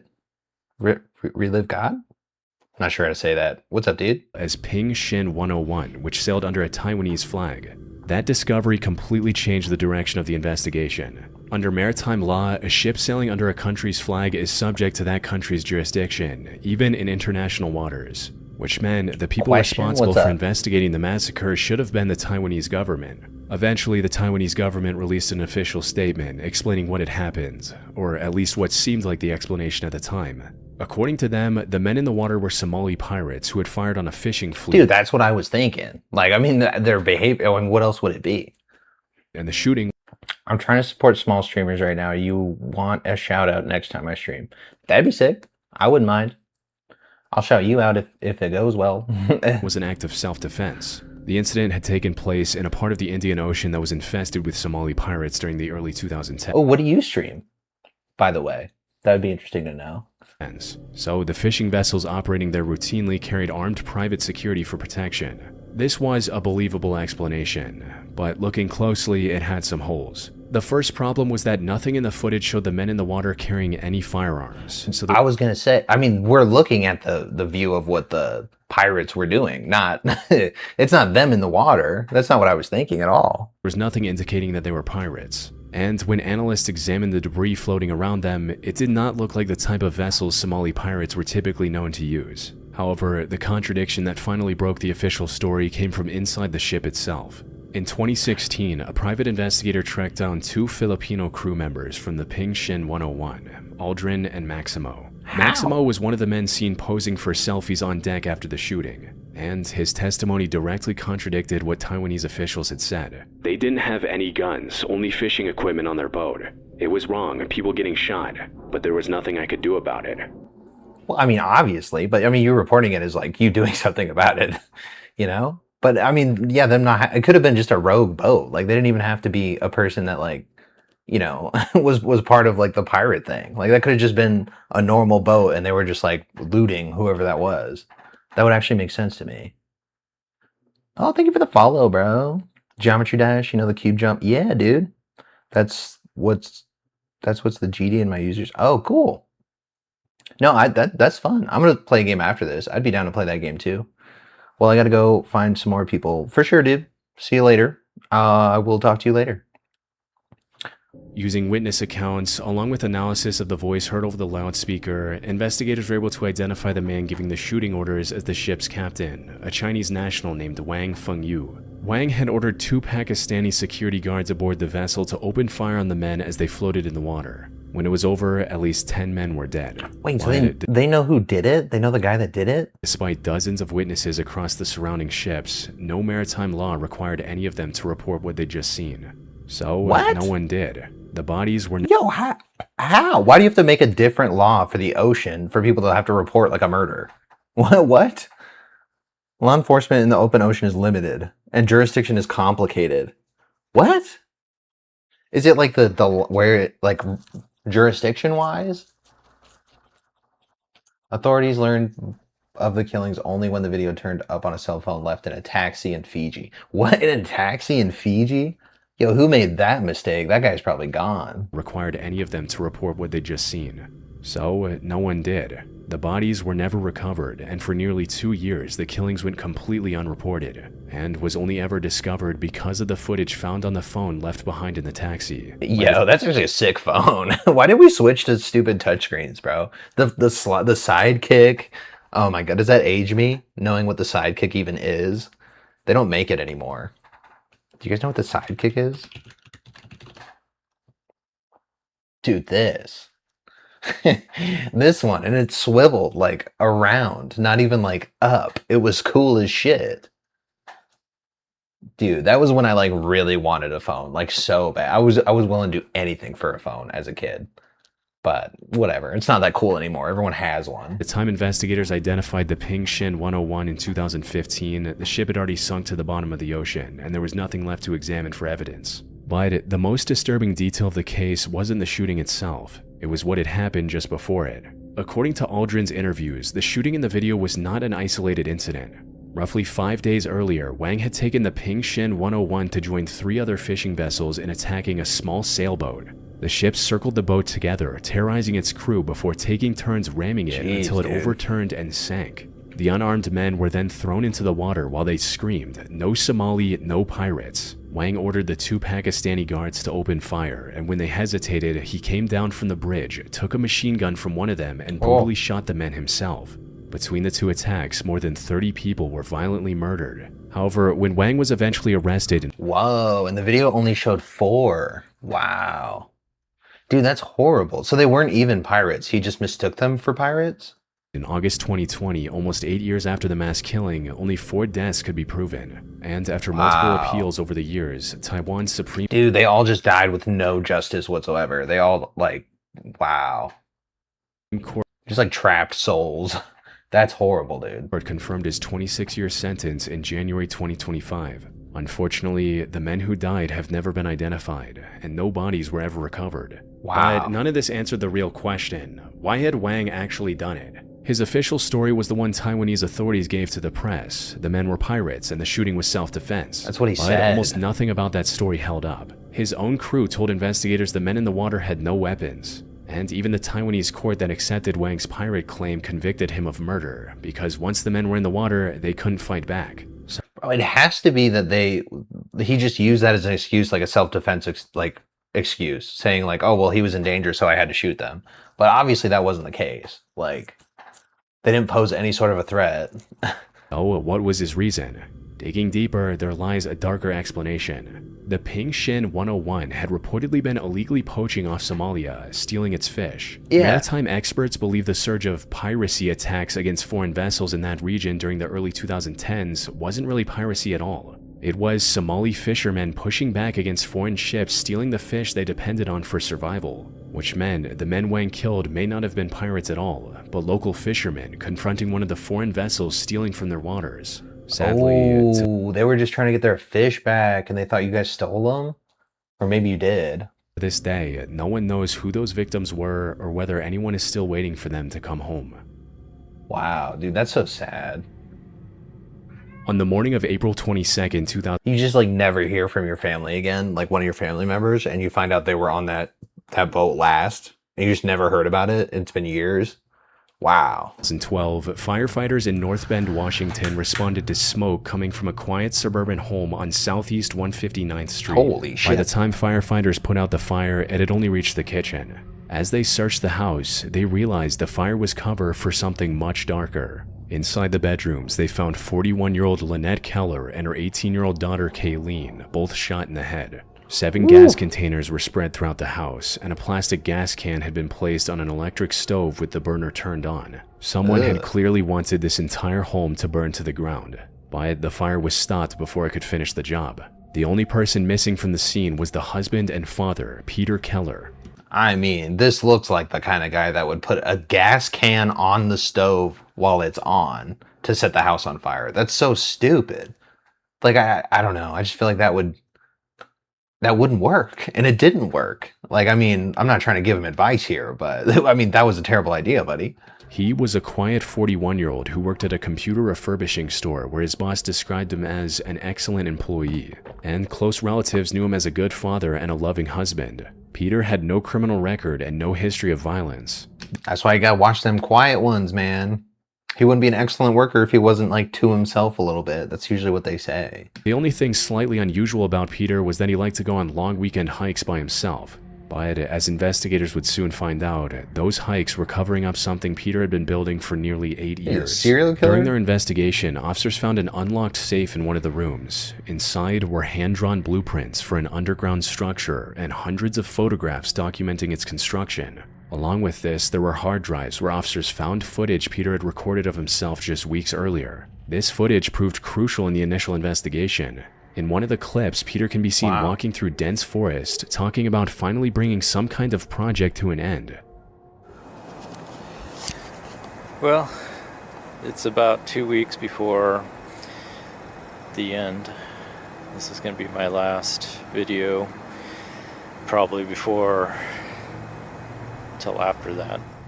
He was speaking as if he'd been stockpiling large amounts of supplies somewhere, preparing for the moment when he could stop going back and forth. I have about 3 loads left before the final. Yo, you got that much, like, paraphernalia, pretty much, that you got to do several trips over days? Been doing pretty good lately, getting about 2 loads up a week. About 100 pounds each week now of supplies and material. To investigators, the end Peter was referring to was likely the murder of his wife and daughter, followed by the fire he set to erase the evidence. And the photographs and blueprints recovered from the house showed... But why? But why? Was he just not happy being a computer repairman anymore? ...where the plan was supposed to lead next. An underground bunker somewhere in the Cascade Mountains, which was just a few miles from his North Bend home. Based on the way he spoke in the videos, investigators had every reason to believe that wherever this bunker was, Peter was probably hiding inside it at that moment. Basically, I can last months up here without ever leaving. I've got propane, gasoline, food, soap, all supplies. Oh, this is going to be like his hideout when he, like, escapes. So, really set right now. The problem was that it could have been anywhere in or near the Cascade Mountain area, but without an exact location, that still left them with 30 to 40 miles of dense woods and dozens of possible hills where Peter could have disappeared. For the next few days, there were no meaningful leads. However, on April 26, after 4 days of searching and sifting through evidence, investigators found a blurry photograph recovered from the Keller house. It was among the few pieces of evidence the fire had failed to destroy. The image appeared to have been taken from inside the bunker, looking out through the trees. In the distance, investigators could make out power lines and the rooftops of what would later... They went GeoGuessr on it and just totally figured out. Oh. Sorry, someone's outside. It's bothering me. What was I saying about? In the distance, investigators could... Oh yeah, they GeoGuessed basically his location through the picture, and that's awesome. ...outlets. Around the same time, they received a tip from hikers who had seen Peter's red 1994 Toyota pickup at the Rattlesnake Ridge trailhead weeks earlier. Together, those two clues narrowed the... How are you going to remember a car you saw weeks ago at a trailhead? ...a pickup at the Rattlesnake Ridge trailhead weeks earlier. Dude, there's this many cars alone, and then weeks before you're going to remember each car? And then it could just be a similar car? Together, those two clues narrowed the search to a specific stretch of mountain about 4 miles from the trail. Wow. On April 27th, 36 SWAT officers began climbing the ridge. After 7 hours of searching through the steep forest, they finally found the bunker. But even after locating it, officers still didn't know exactly where Peter was inside. So they surrounded the bunker and fired tear gas in, and moments later, Peter responded with gunshots from the darkness. The standoff lasted 22 hours before officers used explosives to blow a hole through the roof. Inside, on the lower level, they found Peter dead from a self-inflicted gunshot wound. Reviewing the footage, this is something Peter had prepared for. At this point, I don't know what's going to happen. I may get caught right away. Basically, if I get caught, I'm just going to myself. Wow. So, I mean, I could basically be in 2 weeks or 3 weeks. I don't know. It's all up to chance at this point. So I don't think anyone knows where I'm at. But if they put it together, who knows? At this point, I have to take that chance. Wow, he don't even care, bro, if they find out. That's crazy. Why is he even doing this? They haven't even explained, like, why he wants to do this. The handgun found beside his body was the same one he used to kill Lynette and Kayleen. Inside the bunker, officers found enough food and water to last months, along with weapons, body armor, and tens of thousands of dollars in cash. Wow. Peter had stored everything he thought he would need for the outlaw life he'd been planning for years. I'm getting to the point where just trying to live and pay bills and live as a civilian and go to work, it just freaks me out. It's actually more comfortable for me to think about living out here. Oh, so he's just tired of like life. He's tired of the grind, and he just hasn't gotten anywhere. He's clearly older, probably still in the same spot he's been in for a long time. Bro, that's understandable, but you don't go and kill your family, bro. Robbing banks, pharmacies, just taking what I want for as long as I can. Bro, what kind of movies has this guy been watching? Like, what the actual fuck do you think being an outlaw is, dude? Like, you don't just go to the pharmacy and hold them up and get what you need. Like, that's not how it goes. I'm pretty sure that's not how it goes. At least it'll be exciting. It won't be boring. And I don't have to worry about Lynette or Kayleen. So he killed them so that he could live a more exciting life. That's insane, bro. Just leave them. Just leave. You have that ability too. And everything will be taken care of. It'll just be me. Now, a natural question that comes to mind is why? Why go through all that trouble to destroy his family and get away from them? Bro. Based on the evidence, investigators believe Peter wanted to disappear and start a new life far away from the responsibilities of a husband and a father. Bro, but he could have just left. He could have just been a deadbeat dad and left. It wouldn't matter as much. Why does he have to kill them? His wife Lynette and daughter Kayleen were obstacles to this fantasy. Bro, and she's not even a kid. She's like a grown child, like a grown adult.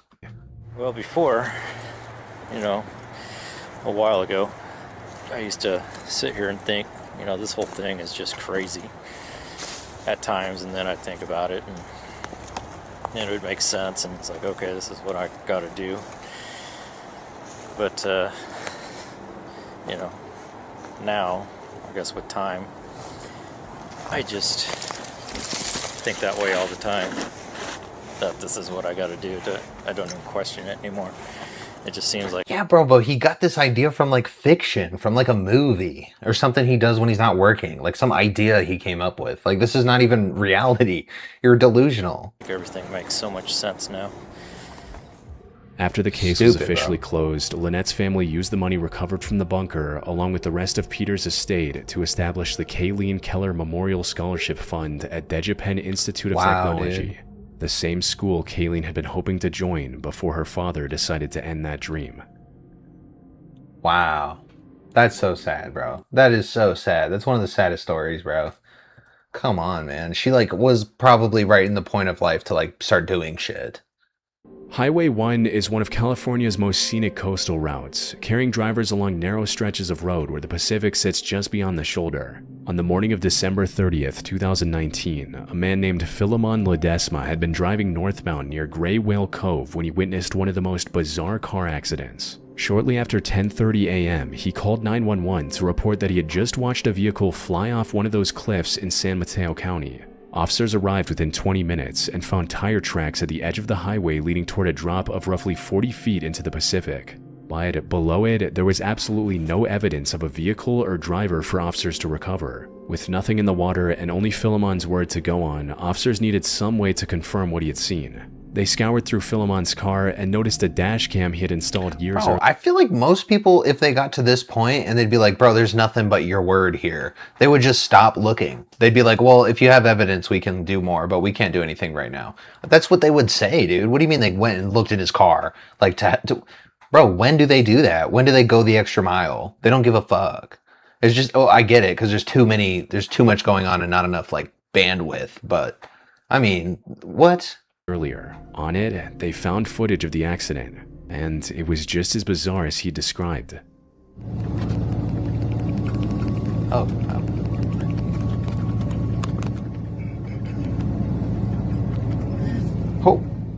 The SUV drove across the sandy patch at the edge of the highway, went airborne, and plunged straight down the cliff. The California Highway Patrol and Coast Guard quickly launched a massive search operation. Whoa, dude, I'm sorry, but that guy was just done. That guy was like, I see my exit right there.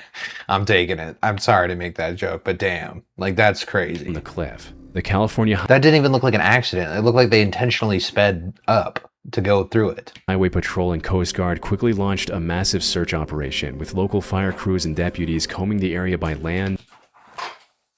Back up! Hey! Hey! Hey! Bark up! Stop being a menace.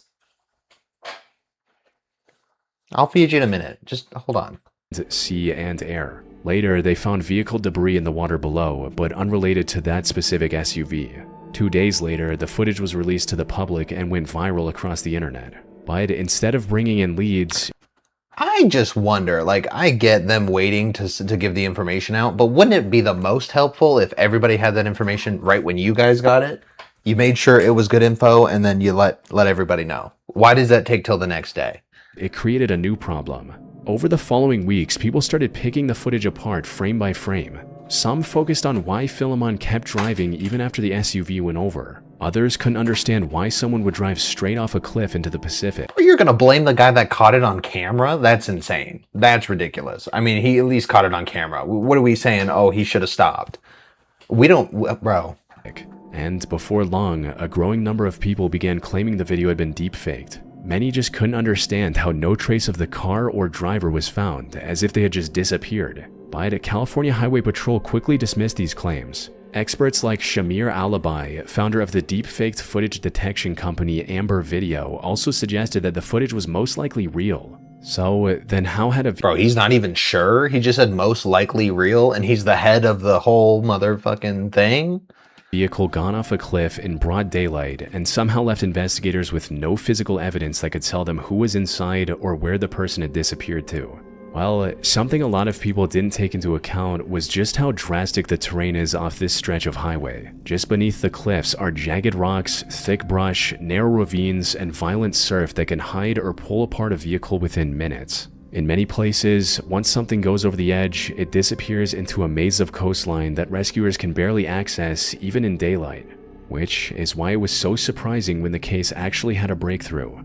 Human remains were found on Montara Beach, along with a California... Ooh, and a driver's license? That's kind of sad. On your driver's license. DNA testing confirmed they belonged to 52-year-old Tracy Ivory Sinclair from San Francisco. A later DMV search also showed she was the registered owner of a 2007 Lexus SUV. Bro, that is not even the same car. Matching the car in the footage. Does it? Was that a Lexus? Her family had filed a missing person report months earlier, and they had been waiting for her the entire time. But even after a name was finally attached to the dashcam footage, officials never determined whether Tracy lost control of the car or drove off the cliff deliberately. And, disturbingly, this isn't the only instance of this. In 2004, a 23-year-old named Jason Affolter drove off this same stretch, and his body was found washed up on the beach days later. Then, in 2017, a 22-year-old went missing on his way to work, and investigators eventually concluded he had driven off the cliff as well. But despite all of this... Yo, put up a freaking barrier or something, like some signs. What do we do? We're just letting people go off the road for 10 years? It took California's Transportation Department until December 2020 to install barriers along the cliffside, and only after... Bro, the second somebody died, the judge person should be like, we'll put barriers and then we'll figure out, you know, like what? Why did it take so long? Years of pressure from the grieving families. As for Tracy Sinclair, all that remains of her final moments is a few seconds of dashcam found footage. Dude, the panic, if you didn't intentionally do that and you realize your car is mid-air over a 40-foot drop on a cliff, oh my god. Millions of people have watched it, but no one knows why she was on that road or what happened in the moments before her SUV went over that cliff. Wow. On September 16, 1996, the manager at the Van Buren Plaza apartment complex in Hollywood, Florida had suspicions that something was wrong with one of the units in the building. A foul smell had been lingering for at least a day, and now there were complaints of blood seeping through the walls into the apartment below. What? So he called the authorities to check on the tenant. When police forced the door open, they found the decomposing body of a young man. A video camera was set up across the room, pointed in his direction, and on the wall, someone had written a message. The 8mm tapes are a documentation of a crime, terrorist matter. They are for the FBI. Beside the body were 11 videotapes, each one roughly 2 hours long, which amounted to nearly 22 hours of total footage. All of it was recorded by the man on the Oh, is this the Bjork guy? floor, 21-year-old Ricardo Lopez. Yeah. Officers went straight for the tape that was still inside the camera. It was labeled Last Day. And as the label suggested, the tape showed Lopez on September 12 recording himself in his final moments. But as disturbing as the found footage was, it wasn't what the police were most horrified about at the time. Earlier that day, Lopez had mailed a package which by September 16 was still moving through the international postal system. Inside was a hollowed-out book rigged with sulfuric acid designed to spray directly into the face of whoever opened it. Lopez had recorded himself preparing this device before— Yo, that is intricate, bro. I thought it was just like some poison, like ricin type shit, like just some like a residue. I didn't know it would squirt you in the face. before mailing it to the London address of popular Icelandic singer Bjork for, at the time, unknown reasons. As soon as the Hollywood police saw it, they immediately contacted the authorities in the area. Fortunately, the next day, British police located the package at a postal sorting office and safely detonated it before it could reach Bjork's address. But even after it was intercepted, there were still 11 tapes to go through, tapes that could have documented similar attacks being prepared for other people. Thankfully, no other targets were identified. Instead, the tapes revealed 9 months of footage. Bro, as bad as that would be, and like bad of a topic it is for that content, like to work like as a police investigator and you get to watch stuff like that no one else gets to see, even like that would be a sick job, bro. That would just be fascinating. I'm sure there'd be like gross stuff and bad things that, you know, people do, but that would be fascinating. Documenting Lopez's terrifying psychological decline. I'm going to show you who I am.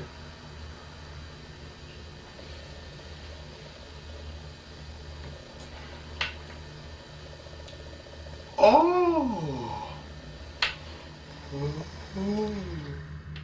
The first tape was dated January 14, 1996. In it, Lopez explains the purpose of these recordings. Okay. Comfort is what I seek in speaking to you. Something with I don't know. Something that makes me feel better. For a long time. Bro, yeah, he's talking about Bjork, the singer lady. He's just like deeply obsessed. And then, yeah, I've seen a whole long thing about these tapes. So I don't really want to like rehash it, you know, because I literally have already seen it.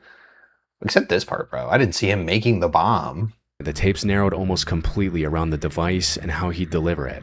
On September 12th, Lopez labeled his final tape. After mailing the package, he returned to his apartment. His plan was already in motion, and now the only thing left was the ending he had been building toward for months. Oh, dude, I shouldn't spoil that. Well, I mean, it's right here. The final tape was rolling the entire time. 4 days later, police found him dead inside the apartment. When Bjork learned what had happened, she was obviously horrified. But she sent a card and flowers to Lopez's family. His tapes were eventually released to the public. 22 hours of footage, documenting the entire mental decline of Ricardo. Yeah, dude, she even felt bad for him. Like, I remember seeing a thing on that. Like, she was talking about it in an interview or something. Come on, man. You can't eat boxes. Let me just give you food so that you stop whining. But yeah, dude. Pez. Can you wait like 3 minutes? Can you wait like 3-4 minutes? Would that be cool?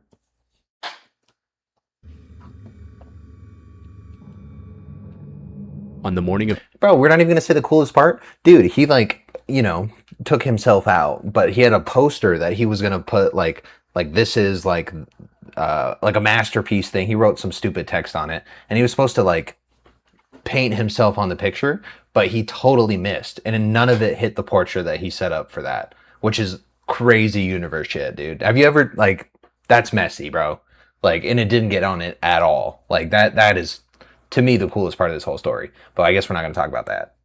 So anyway, let's do the last one, and then I'll feed my cat, and then we'll... Pez. Ugh. On the morning of Good Friday, April 19th, 2019, 87-year-old Terry Radford was waiting near a bus stop on Worcester Avenue in Mansfield Woodhouse, completely unaware that only minutes away, a stolen car was tearing through nearby residential streets as the man behind the wheel screamed that he was Jesus.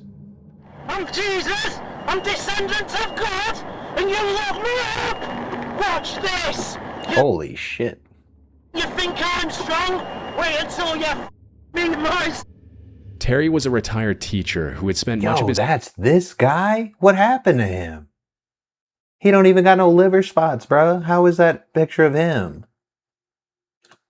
What? His past few years caring for his wife as she suffered through extreme dementia. She passed away 7 months earlier, and after years of putting almost everything else aside, Terry was finally beginning to look forward to life again. He had 3 foreign holidays planned for later that year, but before he could take any of them, the stolen car turned onto Worcester Avenue. As it came toward the bus stop, the driver noticed Terry standing there, and instead of continuing down the road, he shifted into reverse and accelerated back toward the pavement. The car mounted the curb and crushed Terry against the bus shelter with so much... Oh, that's the old guy. Oh, dude, that's so sad. Right after his wife died. ...force that he passed away at the scene. The driver stepped out immediately and shouted, "I've killed him. I've killed the devil." He was later identified as 38-year-old Gavin Collins. Oh, dude, that's so sad.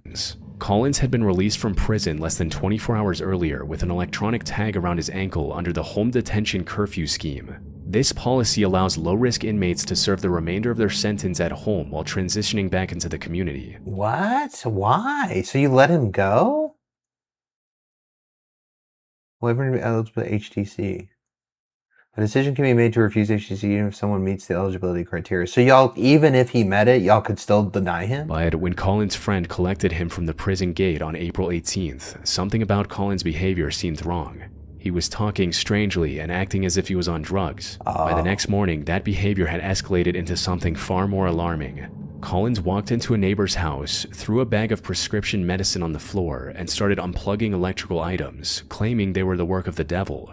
Yo, he got some weird product in jail or something. He then walked into another and then it messed his brain up entirely for like the next day. Neighbor's house, grabbed their car keys, and drove off. Collins was in the middle of a psychotic episode, and within moments he started accelerating through nearby residential streets, while families in the area went about their Good Friday morning. What happened next revealed Collins' horrifying state of mind. The entire incident was later discovered to have been recorded through dashcam footage found and recovered from the wreckage afterward. It shows him cutting through oncoming traffic at extremely high speeds as he shouts profanities. At one point, he ripped the rearview mirror off and continued to accelerate. He seemed to believe that he was a descendant of God and shouted that anyone who didn't listen to him would go to hell. Descendant of God, and you lock me up! Watch this! Bro's still putting the seatbelt on though. What the fuck? You think I'm strong? Wait until you meet my... of him, because ultimately, he'll give her an ultimatum. Either listen to Gavin, Mum, or you're gonna go to hell. He'll disown you, and so will I. But it's now grandma's. When he reached Skegby, Nottinghamshire, he lost control and slammed the car into a house. The homeowner who was standing in the front garden at the time had to jump out of the way to avoid the crash, but that didn't stop Collins. He climbed out of the wrecked car and demanded the owner give him keys to the vehicle, saying, "Do you believe in Jesus? Because I am Jesus, and I will kill you if you don't give me the keys." When he refused, Collins walked to the road, where a woman had stopped their car to check if anyone needed help after the crash. He forced his way into her car, and after driving a short distance, threw her out and continued toward Mansfield Woodhouse. This was the second car he had stolen that morning, and within minutes he had crashed this one too. Despite suffering through 2 car crashes, Collins' adrenaline and psychotic state of mind seemed to have erased any pain or anxiety. Shortly afterwards, he broke into another house where a mother and her 2 children were having breakfast. Collins approached them and drew crosses on their foreheads in his own blood from his wounds. Then he demanded the keys to the woman's car and threatened the lives of her children. Whoa. Wow. Yeah, I'm going to give that guy my keys. He just drew a bloody cross on my head. Wow. She repeated where the keys were, whereupon he took them from a lock and drew a cross in his own blood on her head and on the baby. Oh my God. And if she didn't hand them over. This was now the third car Colin had stolen that Oh morning. my God, and the stop one he used him. to kill Terry. By that point, police had already been responding to reports of a car being driven recklessly in the area. When an officer turned toward the bus stop on Worcester Avenue, Terry's body was lying near the shelter with his legs crushed and a massive open wound on his left shin. Collins was still in the car trying to get away. He was eventually caught after police managed to taser and arrest him. The entire rampage had lasted about 30 minutes. 9 months later, a jury found Collins guilty of manslaughter, and he was sentenced. Bro, 9 months later? Why does it take 9 months to throw somebody like that away? Like, what are we doing? Where does he sit for 9 months? Who's paying for it? That's so frustrating, bro. To life in prison. Strangely, during the trial, Collins said he couldn't remember any of his actions from that day. Of course. He told the jury he had What a spent loser. 90 to 95% of his adult life in prison, and that he had been hearing voices since childhood, which hinted at a deeper problem. Investigators later found that while he was previously inside prison, he was actually considered a risk of causing harm to others. He had been held in segregation away from other prisoners, and weeks before his release, he had set fire to his cell twice and attacked a staff member with a plastic knife. And y'all let him out. We're in jail already, bro. Like, we're already here. You're not just gonna keep him here? I don't get it. I don't understand. Because of those incidents, his early release should have been automatically blocked, but the prison governors overlooked them, which ultimately led to the death of Terry Radford. Bro, and there's no one in his family left to sue the stupid state or whatever, the whatever it is. That's so annoying, bro. Wow, that was like a rage-inducing video, not gonna lie. That was actually really, like, frustrating. It was very sad. But I love chilling scares. It's always good. So, gotta do what you gotta do, you know? Alright, I got 3 more videos. I might hold this one till later. Let's do that. 2 more videos. Each one is like 10 minutes, so it's pretty quick. And then we'll get into the 2-3 games that I want to play. Average writes, Oh, sorry. Bizarre Bub, Scary Comp V18. Let me feed my cat. He's going to lose it if I don't. Hold up. All right, Burkup, I'm sorry. I know I was being late.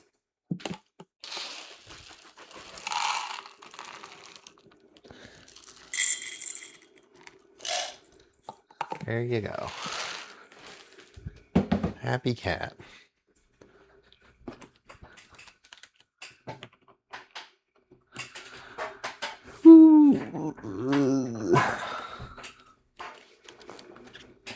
All right. Let me do that again. Bizarre Bub, Scary Comp V18. Carly Everidge writes, there have been scary things in this house, but I finally caught something on video.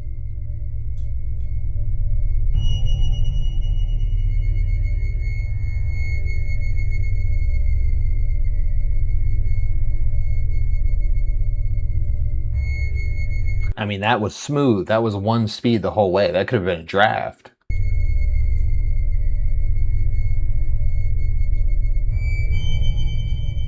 Okay.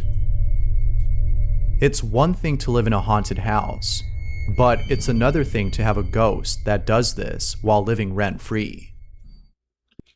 Dude, what is it with the AFV one-liner? This must be 5 years ago. I was going to say, this sounds like young Bizarre Bub, bro. Wow. And 10 videos? Now he does like 5 in each video. Imagine babysitting for... Dude, no, that first one was good, dude. I'd freak out if I actually saw that in my house. Like, I genuinely... I wouldn't want to live here anymore if that happened. Like, I wouldn't be able to explain a door opening. So, and she looked pretty genuinely scared. And this seems like a security camera for the back door. Imagine babysitting for someone and finding this inside their home.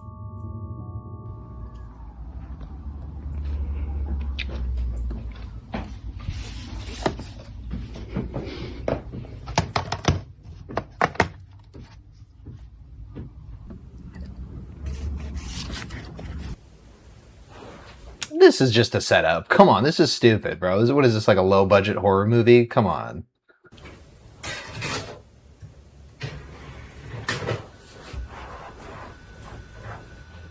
And ain't nobody would sit like this watching the damn video. I'm sorry.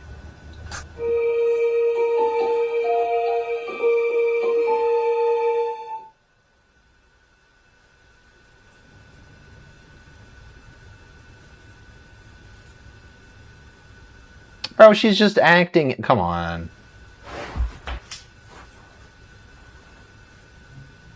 I didn't even follow her right there. This is just a pre-recorded video.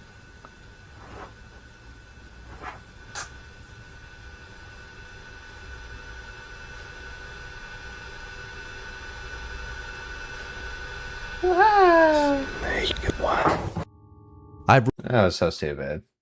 Bro, he used to just pick some bullshit, dude. That's crazy. Read too many creepypastas to know that finding something like this would be a bad idea to take home. Okay, yeah, that's just stupid. That might be one of the dumbest ones. They tried really, really hard, but it was not, like, well done. I'll take a well done, bad, scary video, but that was awful. House, when he captures footage of something pretty creepy. Рядом со мной.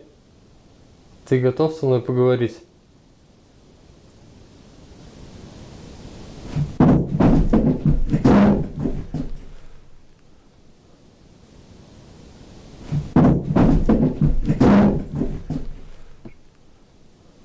На этом стуле.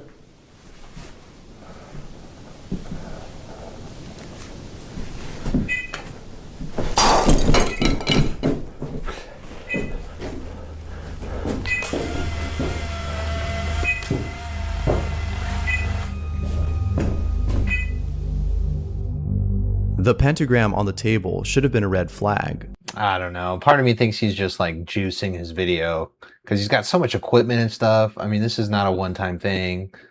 So I'm kind of thinking he just set this up. This makes me think that this might have been one of two things. A poltergeist, or worse, something unholy. But what do you think? Bro, he doesn't even say much about the videos in these old ones.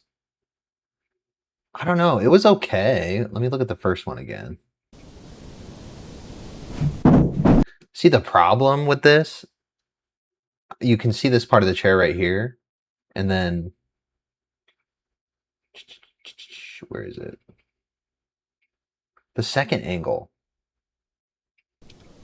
The cam 2. This one right here. Like, I can't see this part of the chair, the bottom portion right here, because even in this first part, it's cut off. So, like, I don't know what's right over here. You could totally just be moving the chair.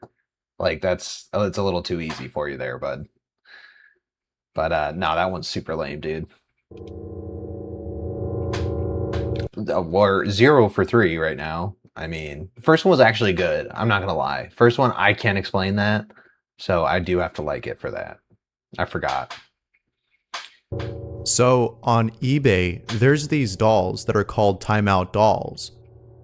But after yeah, this video. We've seen this video. I knew it. I knew it was coming.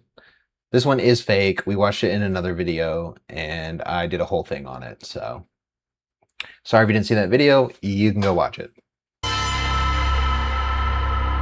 Reddit user Evie captures something on camera that is just downright creepy.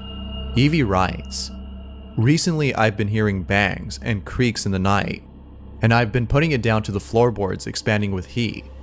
However, after I took this image while replying to snaps, I was shook." That's horrible. Talk about cursed images. This I can't see anything in there. I don't know if that's just something on your dresser. one's creepy. That was it. That was it. That was ass. Snader Flores was recording his daughter at the park when he captures something that left him spooked. Check this out. What, a rogue child? Dude, I would lose my shit. That would be so scary. Y por ahí viene la mujer más hermosa de todo este planeta. Oh, back there.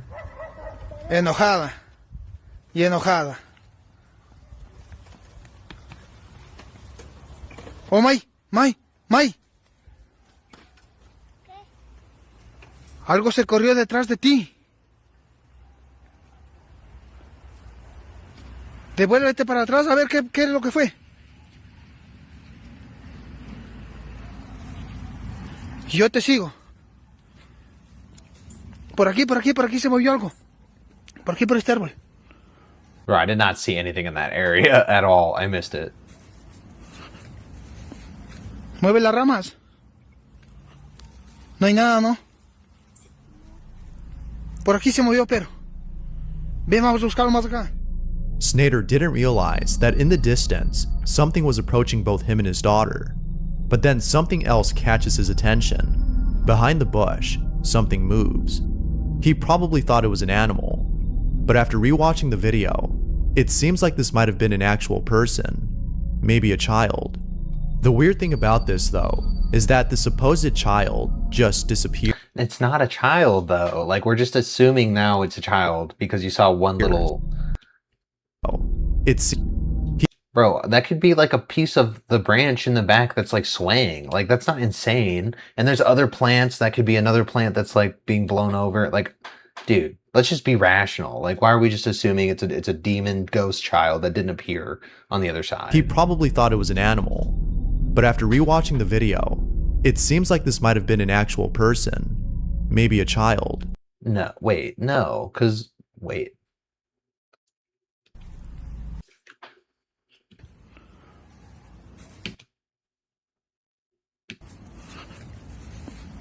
Mueve las ramas.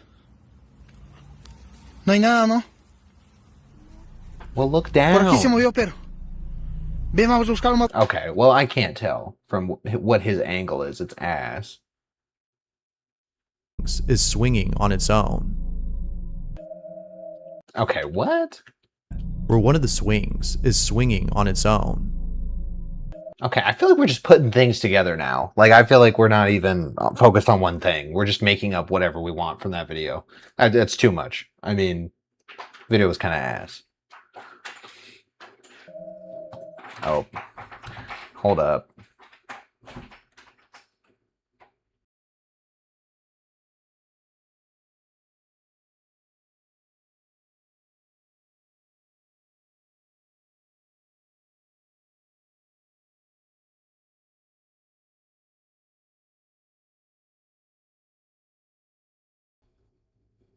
Okay. Almost done with this one already, dude. That was so fast.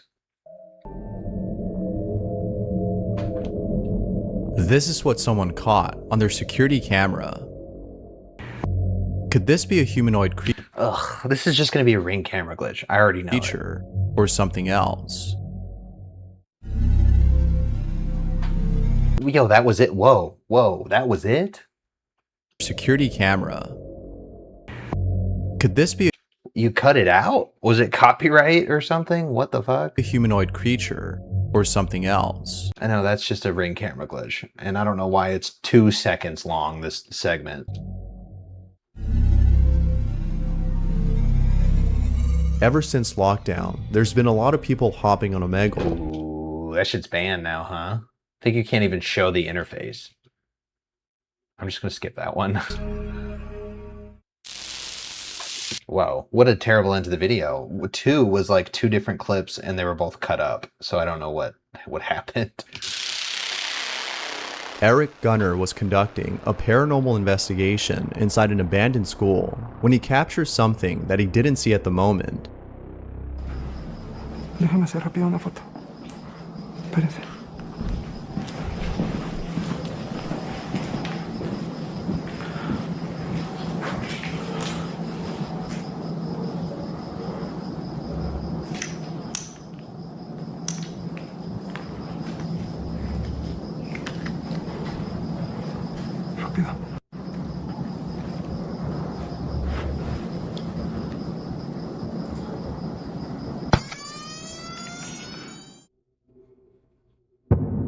Oh, come on, man. I'm done with this video, dude. I'm so done with this video.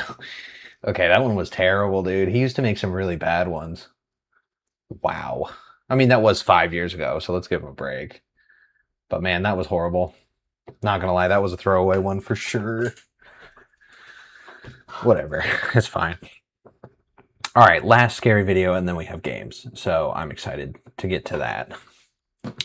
This video is going to be 4 most disturbing internet mysteries by Is This Carlos? Smaller channel, 35k subs, so. Mysterious kid on TV. On March 2nd, 2025, a Reddit post would be made with a video attached. This has to be the creepiest caught on camera that I have watched. The OP explains that the video was from a local news show in 2003, where every November, viewers submitted their paranormal encounters. This one, however, would be the most convincing the show had ever aired. Bandang Mayo noong nakaraang taon ay nagkaroon ng paliga ng basketball sa subdivision ni Joseph Grijaldo sa barangay. The video was submitted by a basketball coach who was recording his kids while they trained. No. After training, he would review the footage in his home. However, this dude's like top of his game reviewing right recording now. his kids while they trained. After training, he would Dude, that gaze, that look, he's finding it. Review the footage in his home. The However, opportunities. this time he saw something that he couldn't explain. Ay walang ibang tao sa lugar. Kasi ako kung style ko po ng pagkukuha ng video. Pag may kakaiba ako nakita, tinututuan ko. Oh man. Oh dude, this team is losing. This team is losing, bro. This is rough. Kahit mga ano. Eh yun eh, talagang doon lang ako nakapokus. Tignan ko lang sila isa-isa na to. Wala akong nakita na isa. What I didn't see anything. A dark figure, presumably a kid, runs past the frame. Now, while this might not seem inherently abnormal, it's what the coach and team say that make it— No, you're gonna say that kid was never on the team. He died 6 years ago. Shut up, dude. No. unsettling. A dark figure, presumably a kid, runs— Bruh, stop with the insensitiveness. Past the— A dark figure, presumably a kid, runs— Bro, that shit looks kind of edited though, no? Hold up. Dude. No, that's a whole person, dude. Like, are we saying that's a ghost? That's a whole person. That's a person that was standing there. And then now we're just going to pretend that it was a ghost because you don't know who that person is?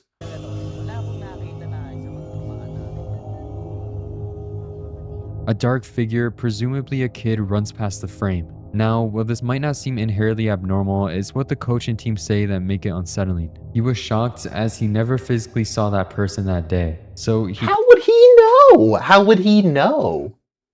This was back in 2003. How would he know?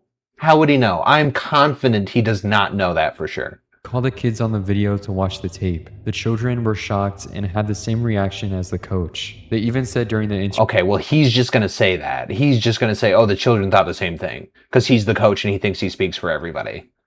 Stop. That they felt— They checked it with the video expert, and the expert said that the black kid was indeed on the video and was not edited. So why are you showing me this? something was off that day, and something wasn't right, because they felt a cold breeze and it was summertime. In the segments— You're not going to read that part? You're not going to read the most important part? Experts also analyzed the footage and confirmed it wasn't tampered with in any way, meaning that— It's real, because it's a real video, you dumbass. It's a real video, dumbass. This was the raw footage. Now, what exactly was caught on camera that day? Reddit users noted that the figure had no shadow, while the kids around it did, suggesting that this was some sort of paranormal entity.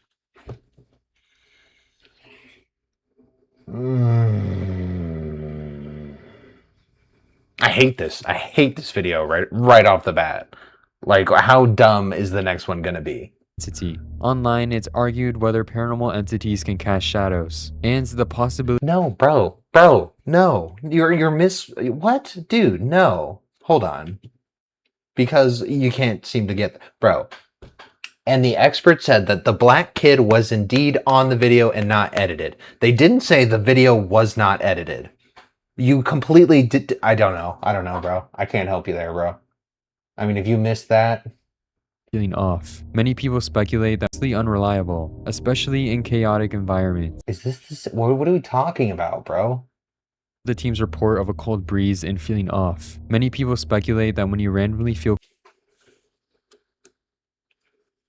I don't get it, man. This is probably one of the worst, like, disturbing videos I've ever seen. Like, what are we talking about? It's cold. The kids reported that it was cold. You're just adding things. Like, there's no way that you know that. And we're still on this video. never truly know what was with them that— Oh my God, bro. If we're just gonna take stuff off Reddit, we could just pretend. We could make up stuff this entire video, and I don't understand why people do this. Get off of Reddit. Of hoax, but the genuine fear in the man's voice makes me question that. The video OP is talking about is footage that was uploaded by a police officer. I think I've seen that before a long time. That's fake. Dude, this guy does not take any initiative to like look into these videos, huh? Arabia, when one night he was driving down a dark road and encountered something extremely disturbing. دور دور دور شايف غفلة غفلة غفلة افتح دور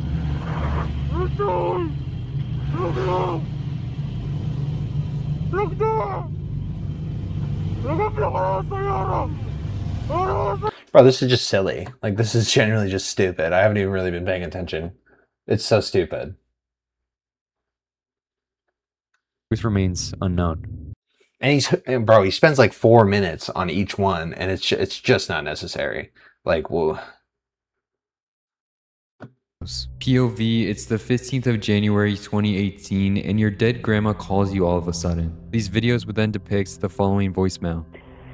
Lori, your grandma, I love you, mija, and I'll call you because you okay and the kids is okay. Love you, mija. Bye-bye. Call me back. Though all the voicemail seems like is a heartfelt message to a grandchild, when you look deeper, it becomes much more disturbing. The voicemail didn't come from a safe contact, and according to the person who received it, it was sent on the exact same day 5 years after their grandmother had passed. Bro, you're not looking into anything, and then when there's no information, you're making it up and saying this is how it went. Like, how do you know she said that? Well, show me. How do you know she said that? Because you're showing what other people are saying about this Reddit post. You're not like, it's a Reddit post, brother. I'm not doing this video, bro. America. Many use AI voice cloning or emotional manipulation, posing as okay. And then you're gonna dive into like the skeptics of it, but you're gonna put it in the video. Like, that just doesn't make sense, bro. It literally just doesn't make sense. I don't think I'm watching another Is This Carlos video, because this was horrible. I don't know how 30,000 people were like, hell yeah, bro. No. Hell no, bro. Wow. All right. I'm kind of set on that. I'm done with that. All right, let me set up the game and then give me like 2 seconds.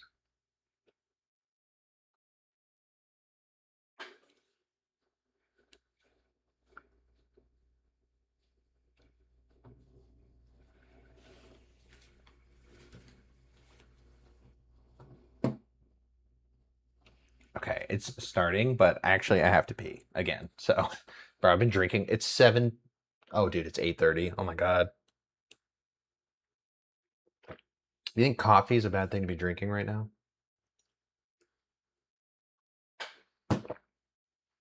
Could be a good idea. Could be a bad idea. I gotta pee. Hold up.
All right.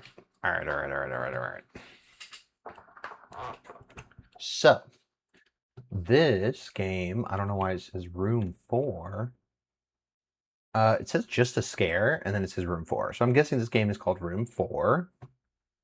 I doubt there's even a category for this, so. Hold on, let me see.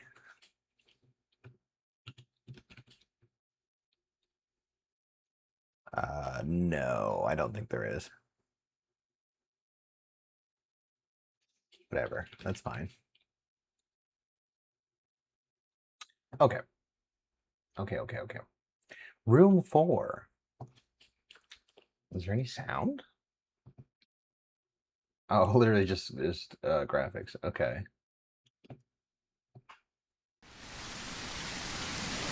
Or just throw me right in. Finally, a motel. I don't even care where I am right now. I don't care where I am. I'm just glad I'm in a motel.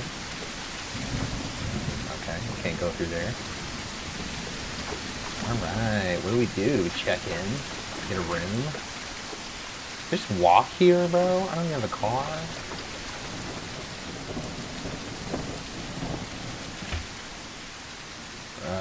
Rand Rock.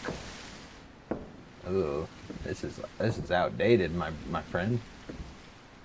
And what is that? What is that even for? Why is it partitioned off? Alright, what's up, buddy? Evening, sir. You look like you've been out there a while. Yeah, my car's out of gas. It just died a few miles back. Though I'd walk here and maybe thought I'd walk here and maybe get some help. Ah, rough night for that, huh? Bad time, too. The storm knocked the cell service down. No signal since an hour ago. Seriously great, just my luck. Yeah, it happens a lot out here. Once the rain slows, I can make a call for you. I know a guy in town who's got a tow truck. Alright, so my car broke down, and I walked here. You want to stay the night, though? Ain't much else around for me. He's just a salesman. What do we do? Don't even listen to this guy. What are we doing? Got a few. Cash only, though. The card machine's dead without the signal. $60 will do it. That's not horrible. Room's at the end of the hall, number 4. Thanks, I'll just crash for the night. I'll check the line later, see if it's backed up. Alright, I got my keys, I guess. I just magically gave him $60 through my brain. Room 4? What is this? He said at the end. That's 5. 6. 4. Yeah. Oh. Okay, it's not room 4. Okay. The one at the end? Wait. I tried room 4.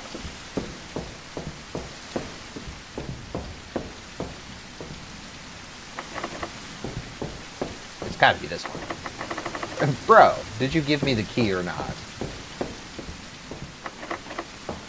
I'll just try every door.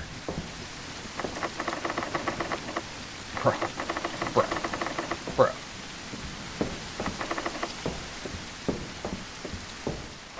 Alright, I'm tripping. Why can't I get in? I'm gonna go yell at him.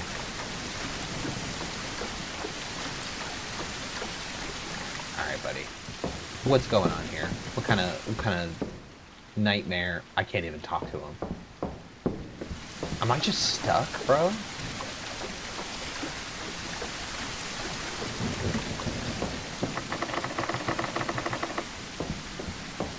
It's not the one on the end.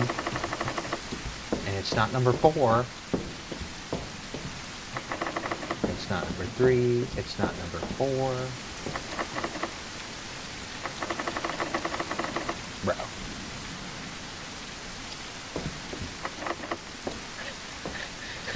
I'm gonna lose my mind. I'm gonna lose my mind. What am I supposed to do? Did I not grab a key or something? Like, what? Bro, there's nowhere else to check.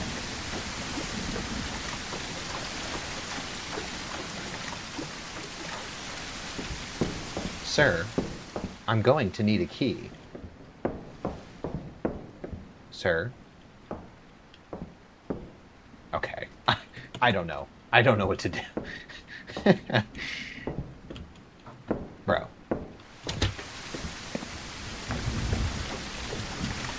Should I have listened to the audio more? Maybe he said something I didn't pick up. Because this is not working. And that is a number 4.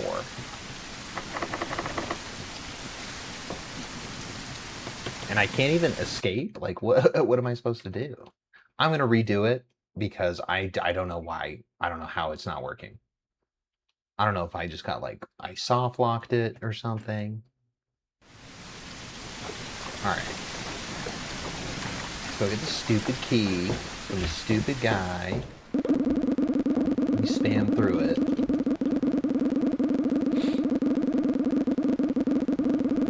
I mean, I don't even get an option of what to say. I just have to say the same thing.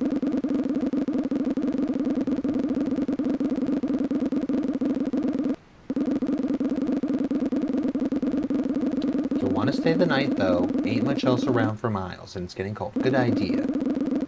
Cash only, though. The card machine's dead. I know. $60. Room's at the end of the hall, number 4. 4 is not at the end of the hall. 4 is not at the end of the hall.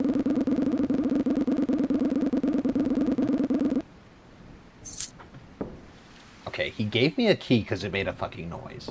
It made a noise, so he gave me a key.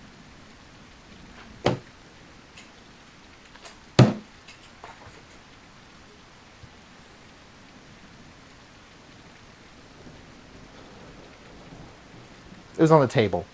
It was on the table. The key was on the table. The key was on the stupid fucking table.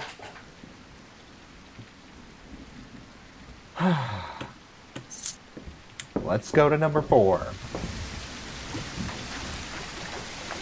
I'm so tired. I really need to take a bath. A bath? You feel like you need to take a... You feel compulsion to take a bath?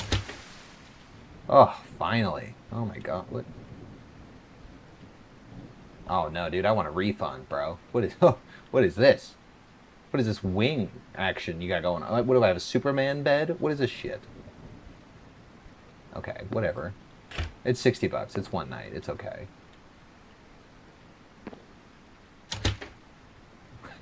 Okay. I guess I'm gonna run a bath. Oh, I don't like this already.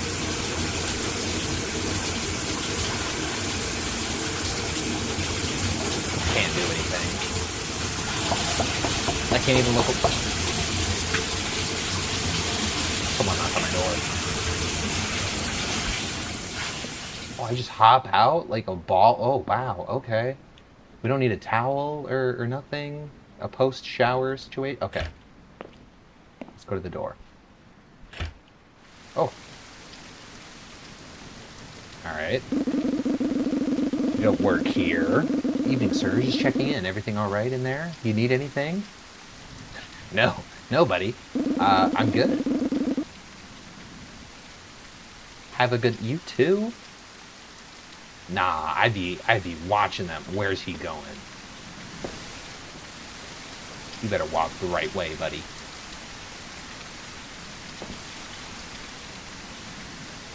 Make sure he goes all the way. Okay, he might work here. He might actually work here. It's cold? What am I gonna do? Go to bed? You want me to go to bed?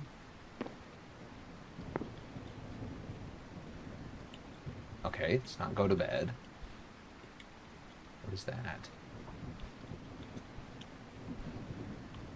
So what am I doing?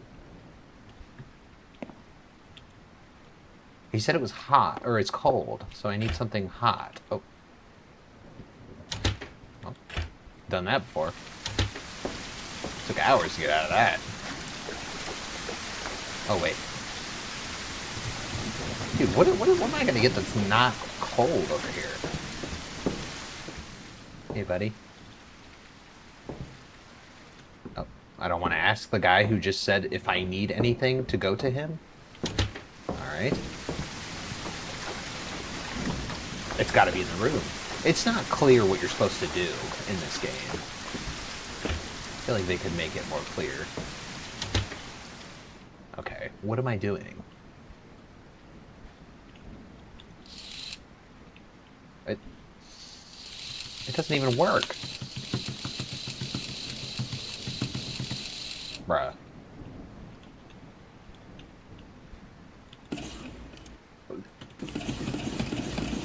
Do we forget to finish the game? Do we forget to finish the game? Am I going back to the bath? What am I supposed to do here? I'm just spamming E and it's doing nothing.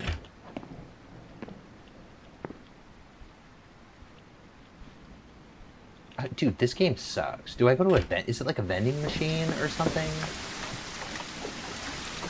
I think I saw one over here. Okay.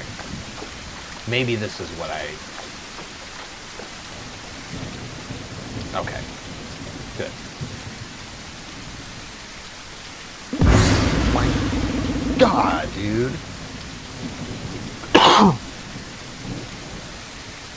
Whoa. Sorry, didn't mean to scare you, man. Damn, you really came out of nowhere. Yeah, sorry about that. Didn't think anyone was still awake. Weather's pretty bad tonight, huh? Yeah, it's been raining non-stop. Just need something to drink. Nights like this kind of make you feel kind of stuck, you know? If you're passing through or just staying here too. Just staying for the night. My car ran out of gas a few miles back. Well, that's on me, bro. I should have gotten gas. If you can't get it sorted by tomorrow, I can give you a ride into the city. I'm heading that way in the morning.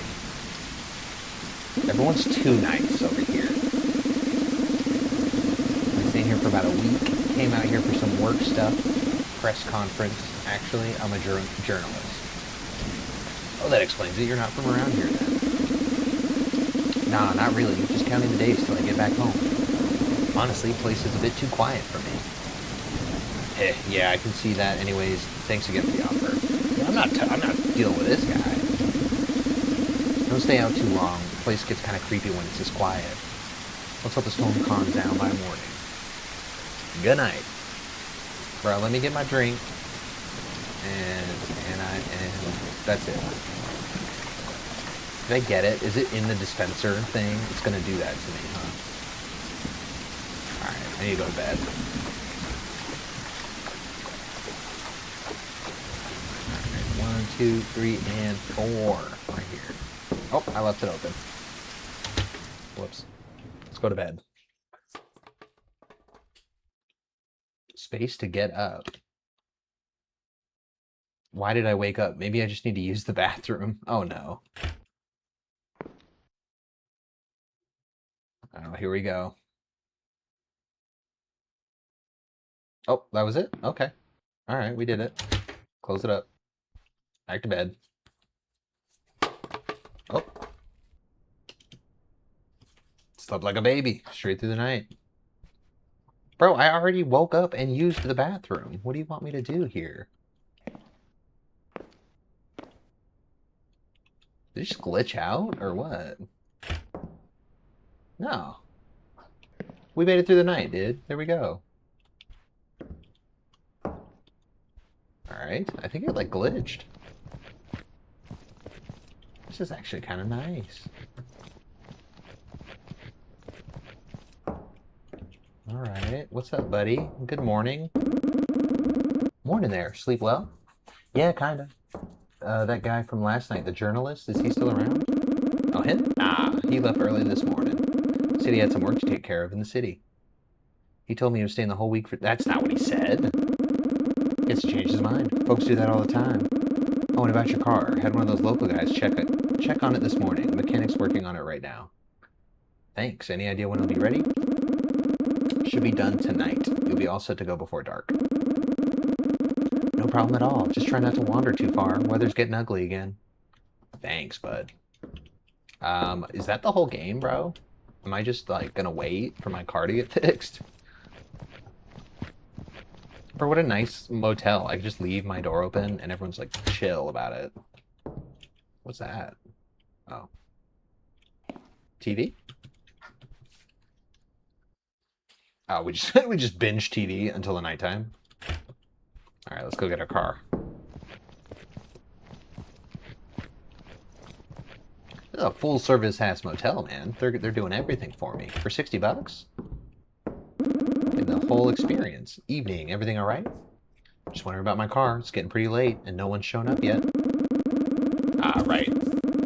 I gave them a call not too long ago. They said they're on their way, just a few minutes out. You sure? It's been hours since this morning. Yeah, I know. Roads out here get messy after rain. Slows everyone down. But don't worry, they'll be here any minute now. Alright, guess I'll wait a bit longer. tell you what, I'll have some food sent up to your room. You must be hungry after waiting all day. That'd be nice, thanks. I'll just hit the bathroom real quick before the food gets here. Yeah, dude, they're taking care of me, dude. This is like 6-star service right here. Was it bathroom?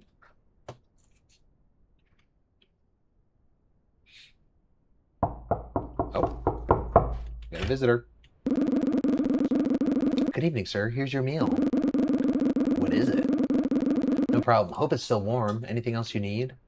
You hope it's still warm? You know if it's warm. Have a good night. Oh. We got a little Krabby Patty. I'll just hit the bathroom real quick before the... Bro, I'm going to take it into the barrier of the bathroom? That's gross. It's just going to get hit with germs immediately. What? What? Whoa. What? Whoa. Oh, I'm locked. I'm locked. Alright, let me out of here. Now, what am I doing? Eat. Eat the burger. Bro, he said bathroom. That's the wrong, like, voice line, bro. Bro. I'm just banned from, like, half the apartment. Or the motel. Let's open the doors here. Oh.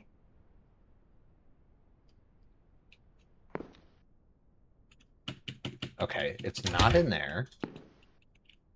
It's not in here. So let me go to the office. Yeah, let me go to the office. I'm supposed to eat this over with you guys? Like, what are you having me do here? I'm just carrying this ghost plate of burger. Sir, do you want to take the burger from me or something? I don't know what to do with it. Dude, I hate this game. The whole time, I don't know what I'm doing. Okay, and I can't move in here, bro. It's forced.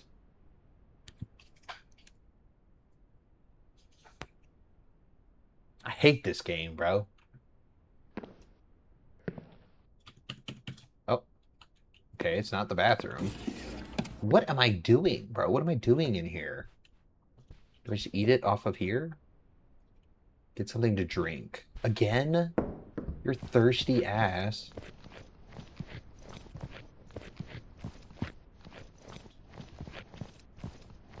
Alright, here we go. That guy's gonna scare me again.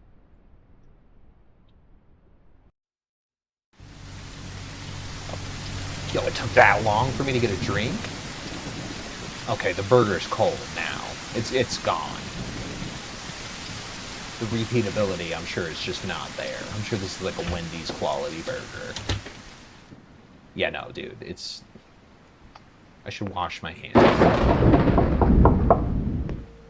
Okay, why is the door blackened? What? Who's there? Hey, it's me again. You haven't eaten yet, right? I brought you something.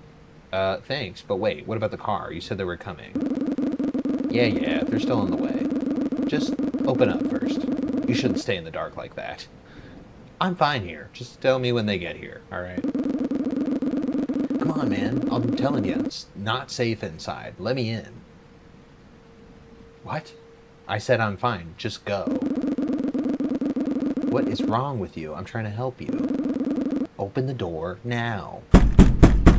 Oh, I should hide now? Oh god, hide me, hide me, hide me, hide me. Oh, he's here. Oh my god. It wouldn't let me go in the closet, though. Okay, let's try this again. I want to hide in the closet. It's the only place I can hide. There's nowhere else I can go. Unless I go under the bed. Which might be a possibility. Let's try that. Wash my hands. Oh, open the door. Nope. Wash my hands. No? You don't want me to wash my hands, bro? Oh, okay, I gotta eat. Alright. Dude, this doesn't work, and I think I have to hide in here. Can I, like, enter? Maybe it's just not, like, coded? Okay, I don't know. I'm gonna try the bed. Alright, who's there? Okay, thanks. Dude, if he just catches me again, I might just, might call it, because this game sucks, dude. Okay, here we go. I should hide now. There we go. There we go.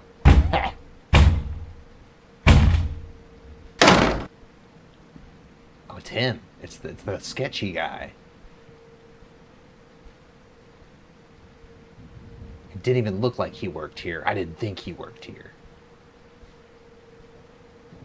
Alright, leave now. No one's here. You may leave, sir. Sir. Oh. Oh.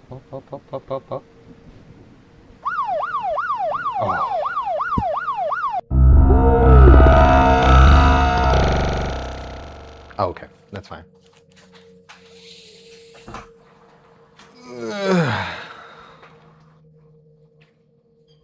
Cool. We actually did it. Journalist, he made it out. He called the cops before they could get to me. If it wasn't for him, I'd just be another name on their list. I don't know how I got this lucky, but I'm never coming back here again. That was boring. That was so boring. That was mostly me just trying to figure out what I was supposed to do. Alright, that one was lame. Okay. Now let's do, which was the other one I was going to do? I think I was going to do the escape room one. That seems like the most fun. But I might be confused the entire time. I have no idea. We'll see. I don't have to be very low.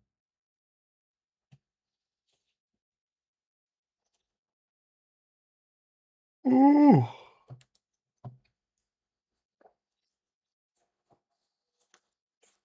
You can crouch and jump in the game. All controls are found in the how to play menu. I bet I don't even need to look at that. I'm sure it's just a few buttons. That last game was pretty good. I wish it was just like more intricate, I guess. Like it was very like basic. Go get a drink, go to bed, go wash your hands. Like, let me do something a little bit, you know? Wait a minute, I've played this. I think I've played this, hold up. Unless I just tried to see if it would run.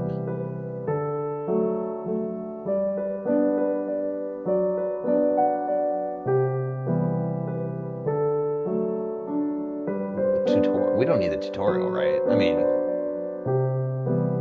a room under construction. Okay. Have I done this?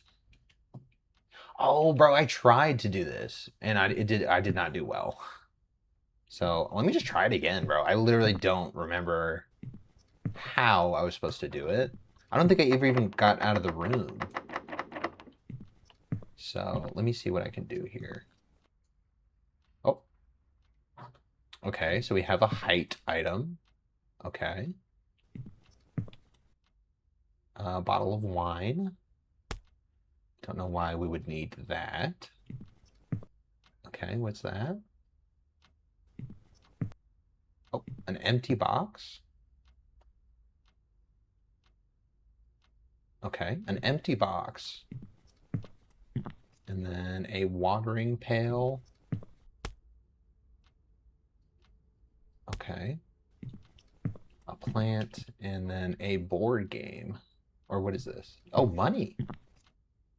Oh, I remember that part. Hold up.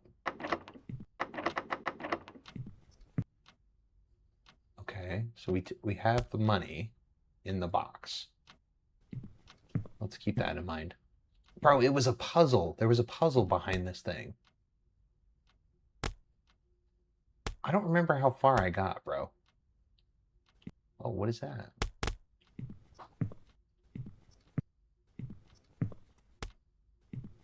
For charity? Why would, what? Okay.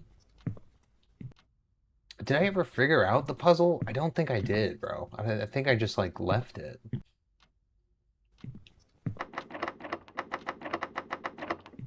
Okay. I need to, like, cut the tape, maybe?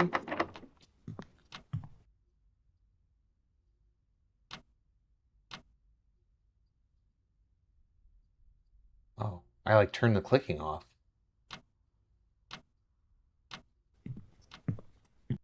Is that just in case you go insane? Oh. It's really frustrating.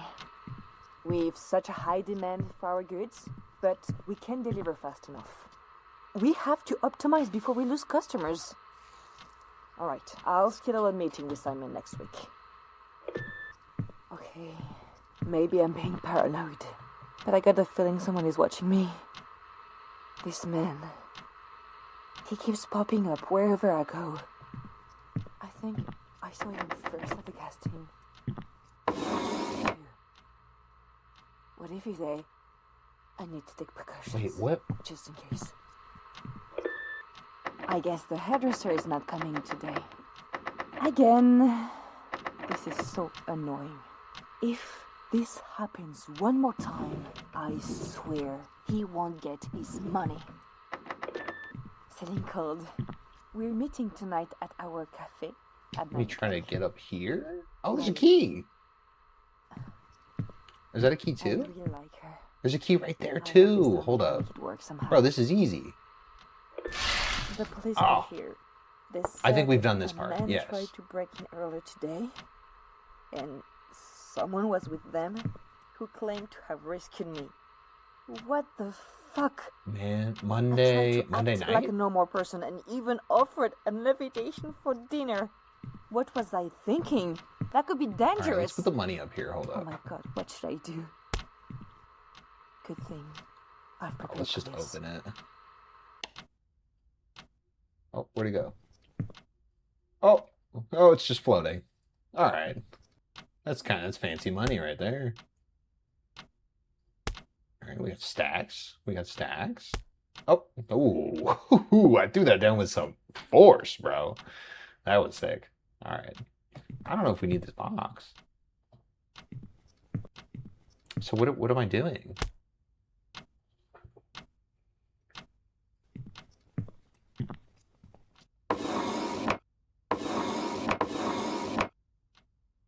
This probably goes in the middle. Ooh.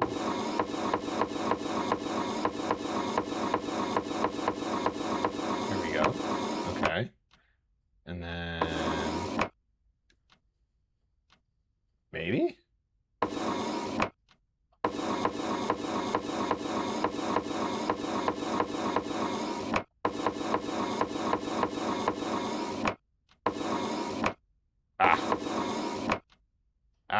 That feels almost right, but what is missing there? Probably this middle one needs to be this one right here.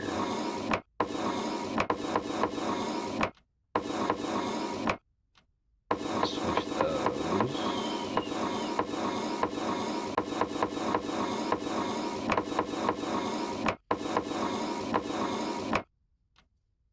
Bruh.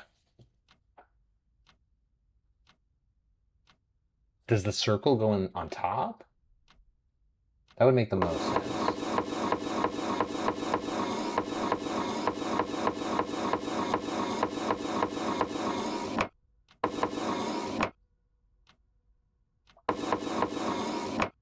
Okay.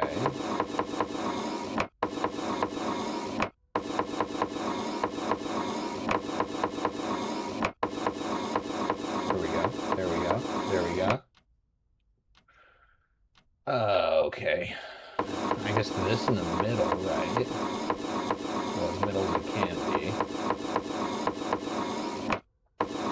Unless it's like that. Nothing happened. Unless this goes on the bottom.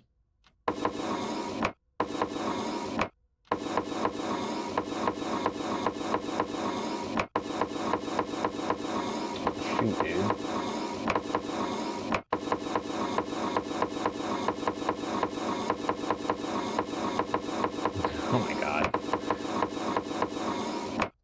Oh. Oh, dude, I'm like one off.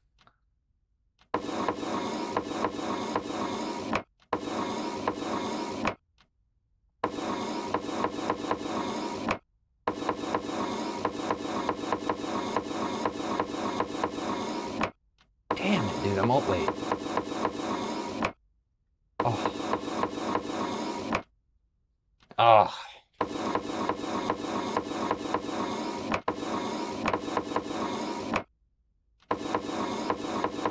Wait. What am I supposed to do, though? Hold up.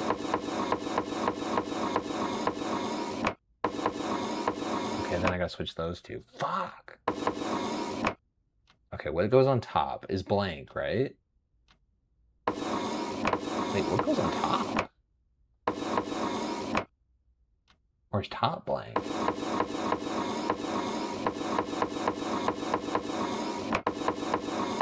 Here we go. We gotta get it in front of this one.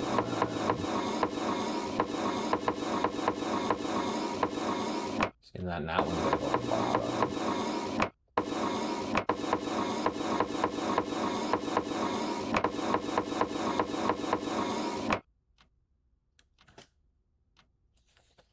Bro, I'm one away. What? I don't even know what symbol I'm trying to make, though, so I don't know if that's even right. Oh shit, there's money in there. Okay, let me get that key over here. Hold up. Okay, this key. Is there, I don't have anything that's locked.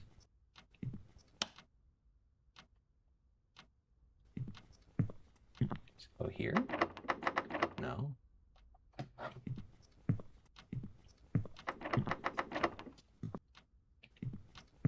Oh, wait, what is that?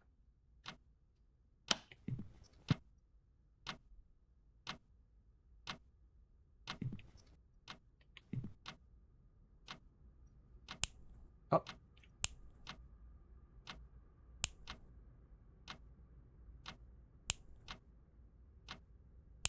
What the heck?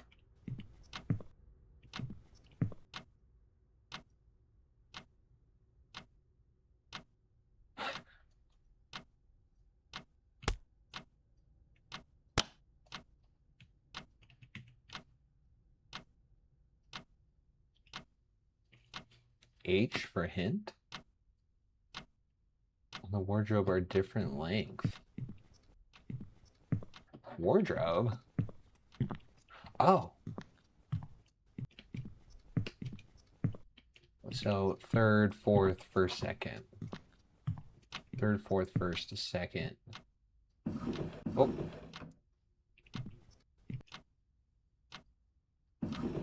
No.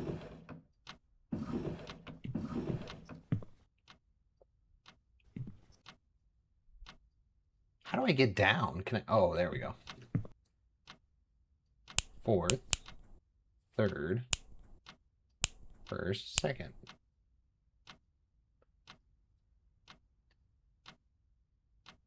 No?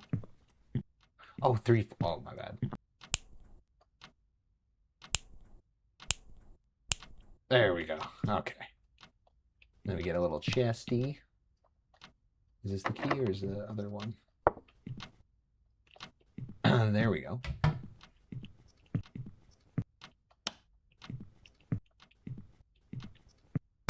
Money. Money. Box. Alright, what are we doing right now?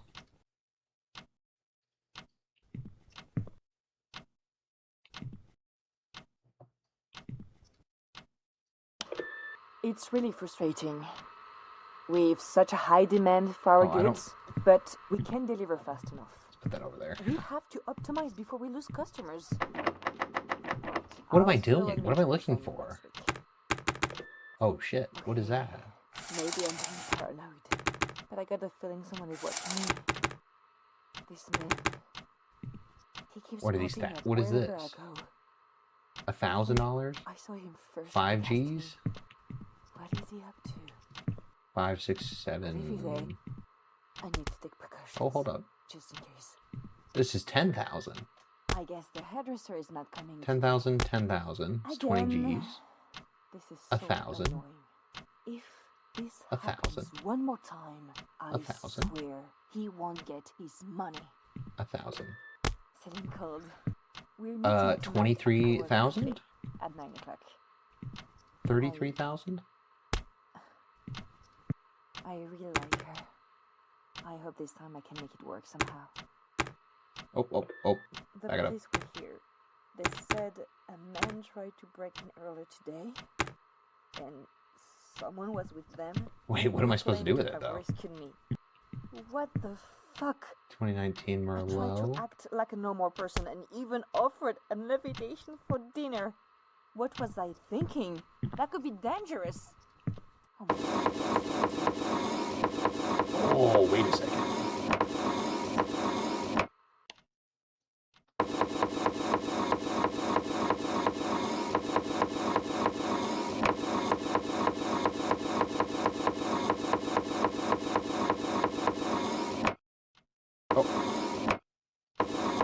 Oh, dude, I'm literally 2 away. Can we just... No.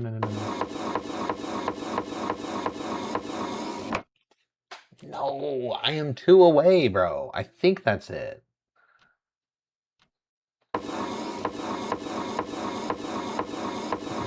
Okay.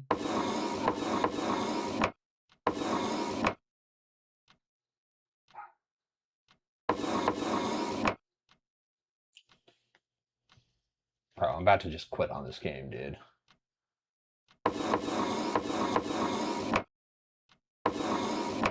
Dude, literally just flip 2. Just flip 2. See,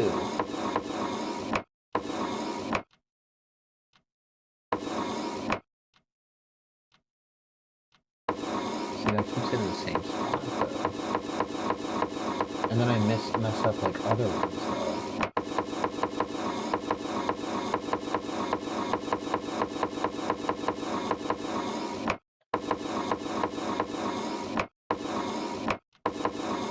Oh, dude, I'm so over this.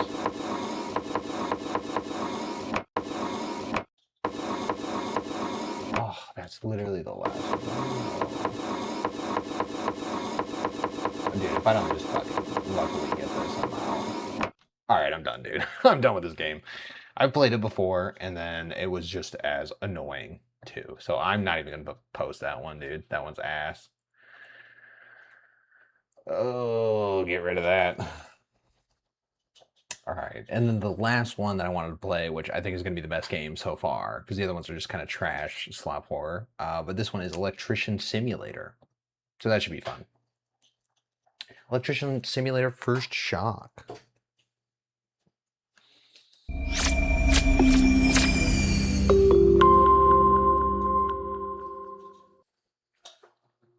Oh, shoot, hold up. Let me get my cat real quick.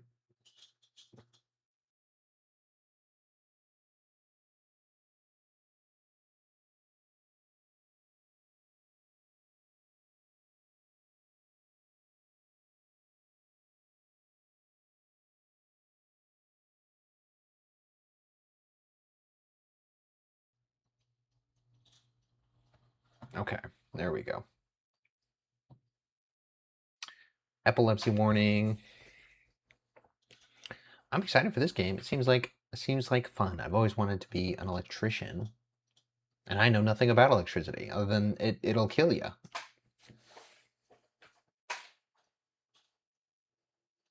I'm pretty handy though, I would say. I think I know my way around a light socket. Is that what it is? Is that what they do?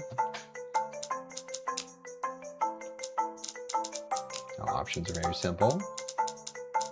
Let's just keep it going. Hi, son. Thank you for coming. I see you're ready to start your journey as a real electrician. Aw, this is my dad, and I'm following in his footsteps. Great. For now, I need help with some small tasks in our regular customers' houses. Oh, dude, I get to actually be an electrician? In the top left corner, you can see your current tasks and jobs. Since you are here already, you can help me with selling all this garbage laying around the garage. A reward? Okay, you can keep the change. Fuck yeah, dude. On the important objects. Okay. Ooh, I have reputation. Last but not least, your money and reputation. Here, take this $200 pocket money. Sick. I'm in a good mood today. Aren't I the coolest dad? Each task that you finish will give you extra money and reputation. One day, you'll be a reputable electrician, just like your old man. I'll be just like you, Dad. Oh, that's actually fair. It's just it's plywood. $9 for a box. Oh, dude, is it that easy to sell shit? Vermouth? Oh, dude, I'm getting rid of all this garbage, Dad, and I'm giving you money for it. You're welcome. Oh, that's not garbage. How do I know what's garbage, you know? Let's just sell everything. What do we got? What else? Oh, here we go. Steel plate. Dude, he keeps this shop in disarray, bro. Like, what are we doing? I need to be able to walk in here. Our garage is clean. Well, at least cleaner than before. Now go to my laptop and accept a job. Dad. You will need to put a password, of course, but where have I put it? Oh, it's probably on the computer, huh?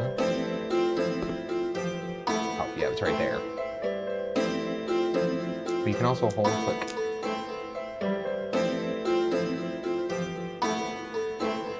Okay. We'll do one of them. 2063. Good job, Dad. No security in this motherfucker. Inbox and shop. Alexander Castillo, darkness in the bathroom. He looks like he needs my help. 5 minutes, bro, and I get $120? I wanted to turn the bathroom light on and it didn't work. I'm an old man. It's really difficult to take a bath in the dark. I hope they're repairing the light switch. Yo, is this too loud, bro? Turn it down a little bit. Okay. I'm not a rich man and can't offer much for the job, but I hope you help me anyways. What a nice guy. Hold up. Alright. Oh. Alright. But I hope you help me anyway. Turn fuse off, fix the light switch, and check if it works. A screwdriver. Yeah, let's go ahead and buy that. I have $200 and I'm buying a $20. What kind of designer screwdriver is that, bro? Oh, sick. I'm an electrician, bro. Oh yeah, I gotta accept the job. You've accepted your first job. At the bottom of the customer's message, you can find a list of suggested items. You can check which items you need and add them to the basket. And buy them in the Electrify shop. Let's go help Alexander, bruh.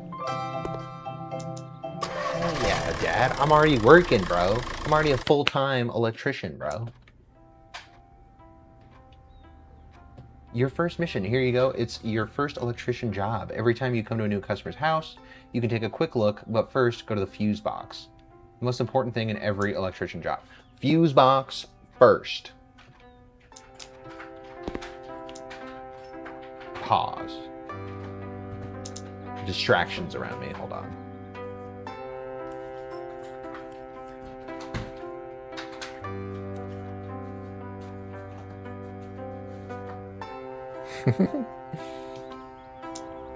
Okay. All right, let's do. Wait, let's go to the fuse box. Fuse box. Oh shit, bro. Oh, here we go. It's right in your kitchen, bro. Easy. Every time you work with electrical stuff, turn off the fuse or kill the power first. It may be hard to find the right fuse, but you can always turn off the main fuse placed at the front. It is very important you don't want to be electrocuted. Dude, I could die doing this. Oh, so we just turn off the main fuse, right? Alright, now let's fix that puppy.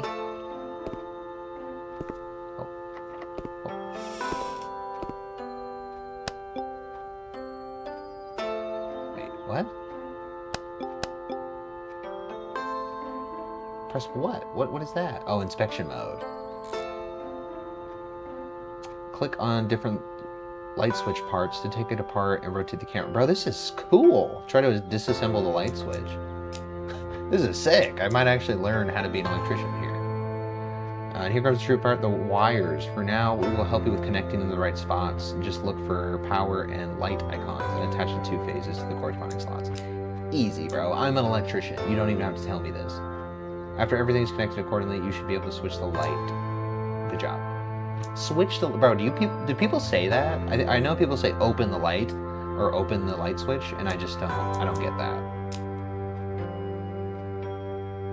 Oh, dude, we're being timed right now. We gotta move. Screw. Well, oh shit.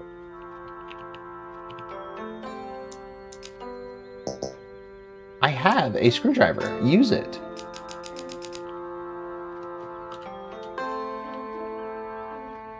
I'm confused. Bro, I'm on a clock right now. Can we, my dad's gonna fire me, bro. Bro. I'm pressing 1. What do you want me to do? I already did that, but alright. Let's pretend that was fine. Here we go.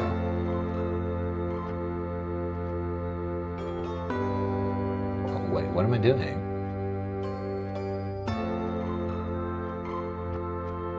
Ah! I gotta take these screws off too, though.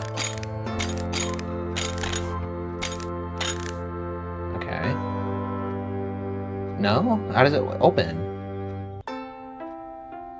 Oh, maybe I didn't need to do that. You didn't tell me which one. I'm just putting random wires together. I might die. I might die if I put this together. Okay, I just guessed. I don't know what I'm doing. Let's close this bitch. Okay, close it up. No, no!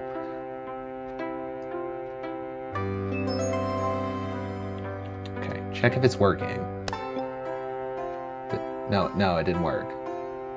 Oh, I gotta turn the fuse on. Okay, that's why it didn't work.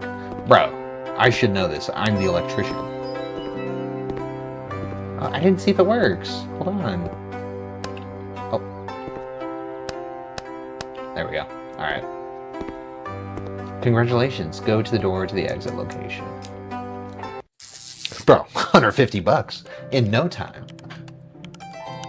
And it didn't work. I'm an old man. It's really difficult. I hope preparing the light switch will not be a big problem. Okay, wait. Oh. Only 120? Was it 120? It was 150 XP? Oh, okay. Oh no, dude, we're blowing up. We got like a viral business now. Oh no. Hello, sir. I found this old console in my grandpa's house. I want to play it, but the controller doesn't work. Can you help me? My dad told me the battery in the battery. Bro, can you fix it, sir? I don't have money, so I can give you anything, but please help. I want to play some games. All right, Joey Thomas. If your name wasn't... Yo. I was on the wrong screen, bro. Joey Thomas. If his name wasn't Joey, I wouldn't help him, but I'll do it. Well, that sucks. I was in the wrong screen there. That's fine. Well, let me go help him. I'm new in town. I haven't a chance to unpack yet, but there's already one thing bothering me. There's a lot of outlets in my new house, but many of them aren't working. I can't watch TV, and I can't turn on the lamp in the bedroom. I guess I know now why this house was so cheap. It's not wired properly. Okay, so the game controller, I don't think I have to do, because it's blue. But let's see where it takes me. Alright. First step, the fuse. Ooh, mysterious key.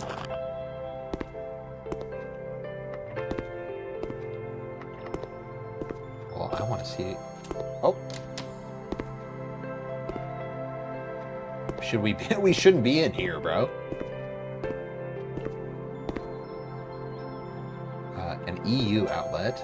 Oh, they're in that room. Okay. Well, it won't jump over the furniture. Outlet EU. Inspection mode. No, we gotta turn off the fuse. Hold up.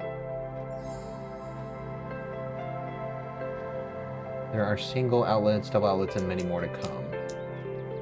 Wires and outlets seem to be more complex, but this time it's really just hard to make a mistake. One more time, just follow icons. Notice the difference between the wires. Line, neutral, and protective earth. Line, neutral, and protective earth. After everything's connected accordingly, you should be able to connect the plug and turn on some electrical device. Good job. Don't I need the fuse first? Where's the fuse at? Okay, there is no fuse.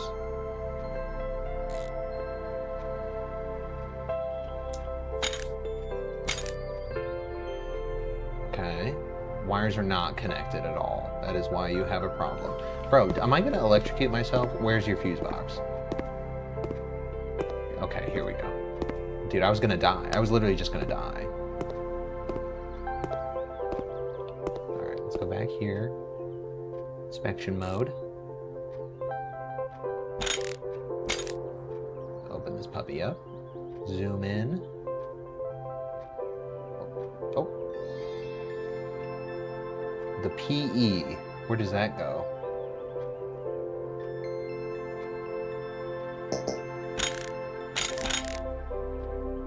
Okay. Do I put all three on? Dude, I'm gonna die. I'm gonna get shocked on this one.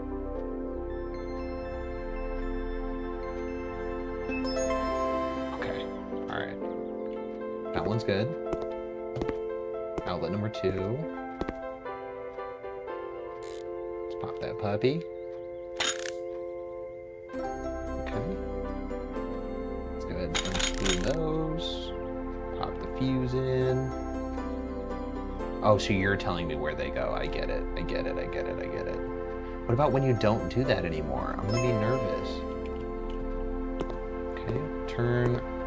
Fix another outlet. Where is the last outlet?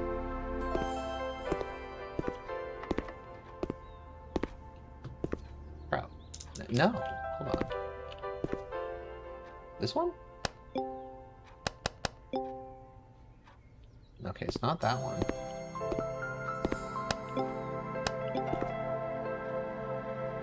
Which outlet? TV? Oh, I'm stupid. This one right here. Alright. Bro, easy work being an electrician, man. It's just patience and knowledge. That's all I have. It's both patience and knowledge. There we go. Turn that motherfucking fuse on, and we get to go. Oh. Yep. Turn the TV on. You gotta plug it in, bud. You gotta plug it in. There we go. And the lamp in the bedroom. Plug that puppy in too. What's with this? Do we need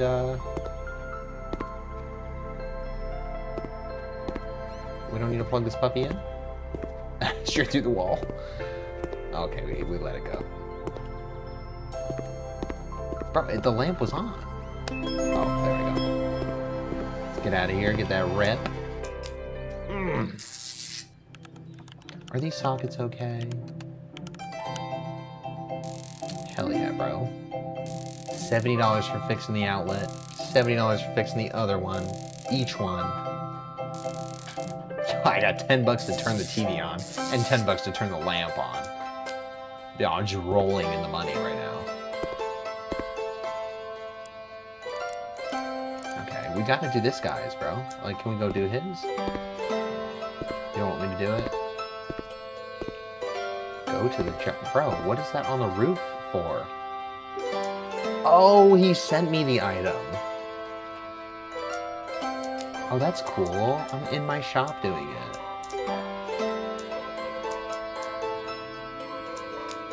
Okay, it's broken. Test it. It's broken. So what do I do? Yeah, let's get both of those. Dude, $210 is a lot. Do I need that? I think I might need that. shit. All right, let's get it. Oh, here we go. Here we go. There, it's beautiful. We got a little tin for our screws. Oh my god, that's so nice. Okay, let's pull this out. There we go. And let's flip it over. Pull the buttons off. The pads out. The battery. Do we want to take the battery off? Soldering something. Oh, here we go.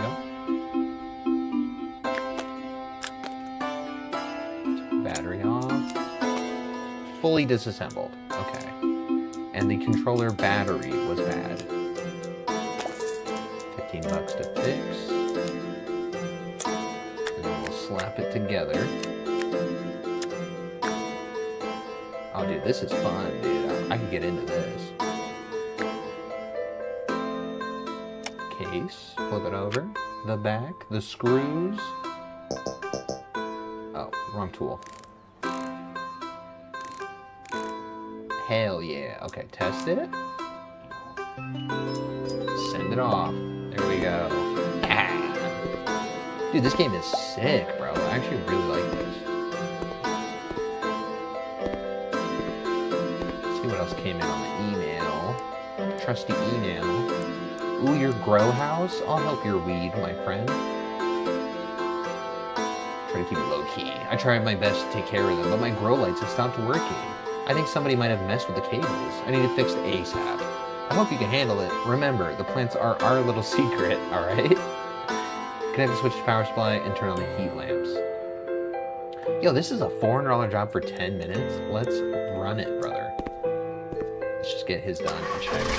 Oh, I should have read that. I didn't, bro. I didn't even read that. Most challenging type of job. You learn how to use your newly acquired cables. Go down and look for the fuse box. You have to check the environment is safe. Be careful out there, son.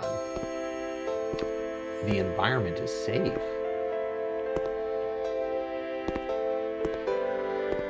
Wait, fuse box is up here. No, it's down here. What you do in the dark? You might have to work in extremely dark surroundings sometimes, boy. And you won't be able to do a thing if you can't even see your tools. You won't be able to see in the darkest corners of darkest rooms or deep into the dark sections of installation or appliances. I know, that's a lot of darkness. This is why you need your flashlight. There we go. I like that. Fuse boxes like play hide and seek, but as you can see, there's always a way to find them. However, sometimes you need an additional item to unlock them, such as a fuse box key, which we need. Looks like it's right there. I just took the plant. I just stole his weed plant. Alright, let's open that. Pick your cable, son, and try to connect one of the fuses, the light switch, and the wall next to you. Pay attention to the little icons and make sure you connect the two icons. Remember, every time you work with electrical stuff, turn off the fuse first. You don't want to fry. Okay, let's go ahead and turn that off. And then let's work with this hanging lamp first. No? Wait. What? Is it not this? Bro. I'm gonna have my screwdriver out? What am I supposed to do?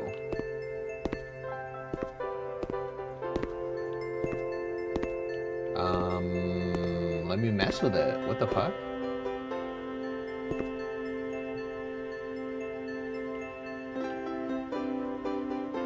Bro, no.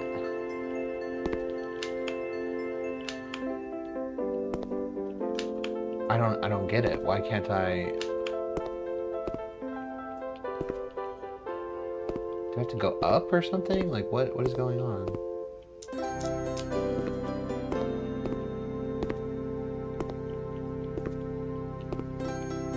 Yo.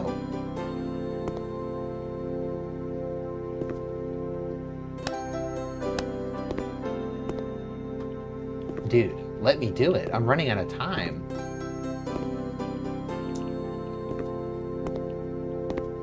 I'm so confused. Dude, I'm up in its shit. Like, what am I supposed to do? Connect the cable on here?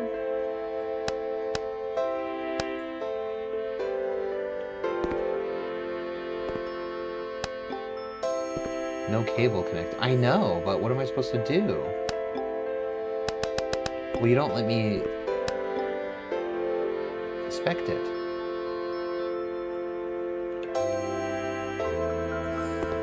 Dude, I'm gonna crash out. This is so annoying.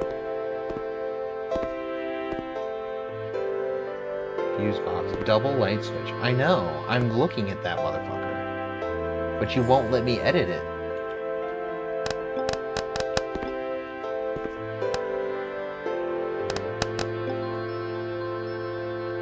Connect the switch to the power supply. How? You won't let me open it.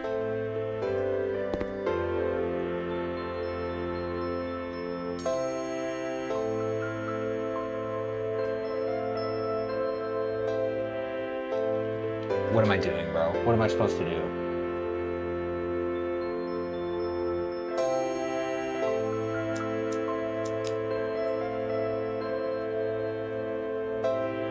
Oh, bruh. Come on, man. I was holding it there.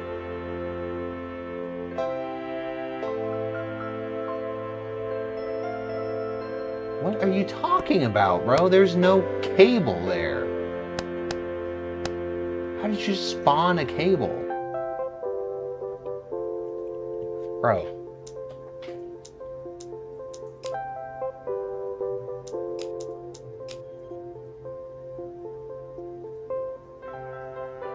How?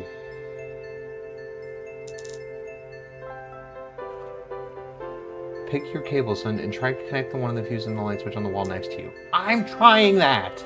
What do you want me to do? What do you want me to do?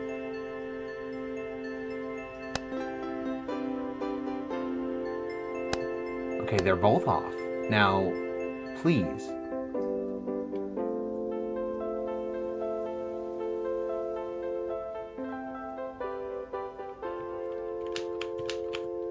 I don't get it. I don't get it. I don't fucking get it. I don't know what you want me to do here. And this music is gonna make me fucking lose it. I can't, bro, I can't click anything, bro. I can't click anything. What do you want me to do? I don't understand. Is it underneath here? Like, what are we doing? I'm gonna lose it. I'm gonna lose my mind. This is pissing me off so much.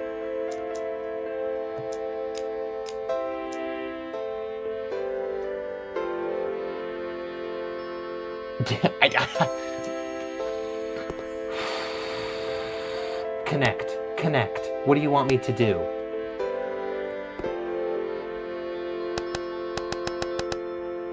I don't know.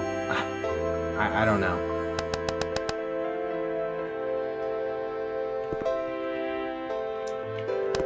Do you need me to open this? Like, what are we doing?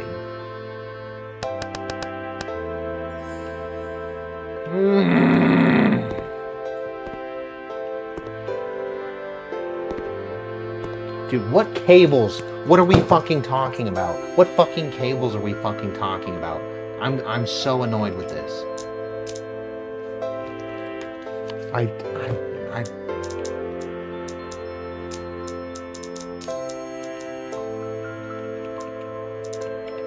You're showing me this? It is impossible to do the action that you're showing me. It's impossible to do that action.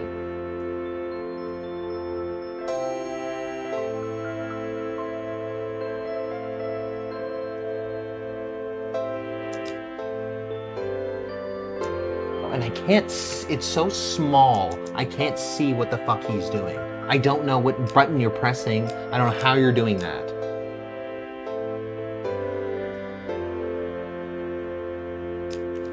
What? It didn't even show an indicator, bro. He turned it off and then it just appeared.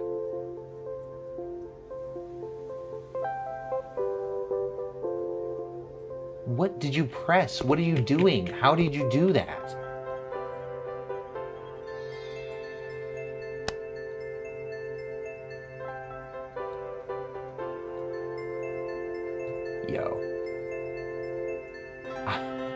I'm gonna fucking lose my fucking mind, dude. I need to watch a walkthrough to get through this thing. Are you serious?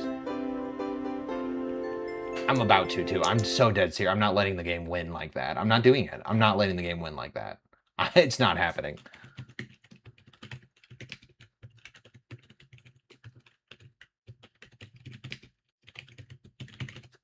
Oh my god, dude. Oh my god. I don't care. Just is this the DLC? What are we doing here? Can you just show me the fucking dude? Okay, whatever. That's fine. Go.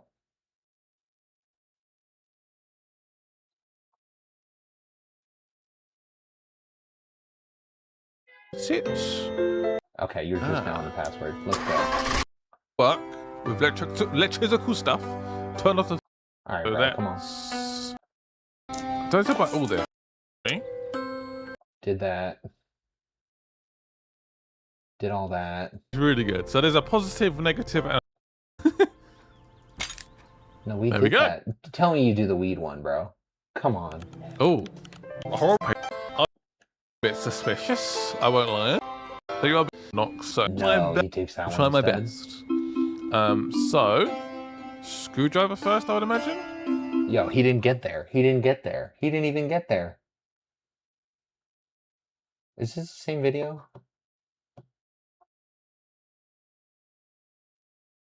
Darkness in the bathroom, controller battery, electrician, certification.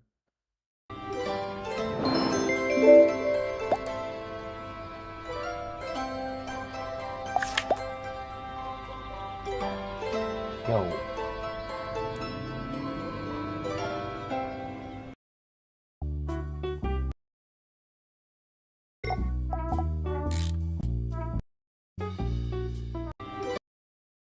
Dude, I'm so upset with this game.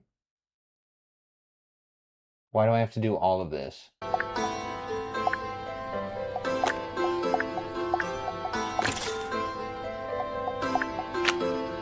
What mission was I on? What is that?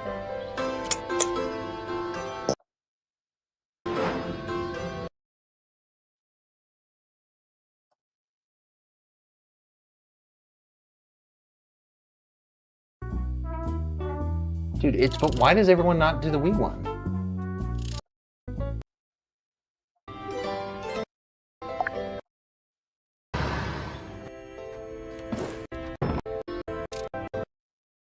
Bro, you're going over the easy stuff, man. And then you just have different levels, bro. This isn't even the same game.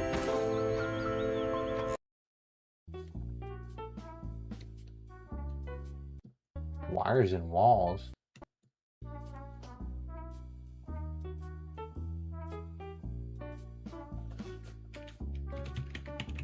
Bro, I'm not gonna let this just go. I'm not doing it.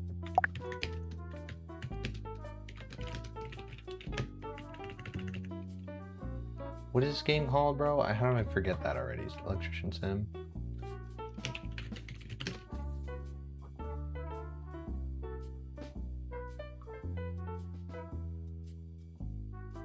Yo, too many electricians need to learn how to not smoke weed. Like, what are we doing? What is this? Why did it say Reddit?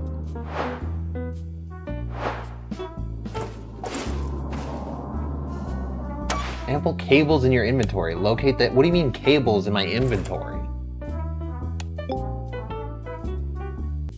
So I didn't bring what I needed? That was what that red text said?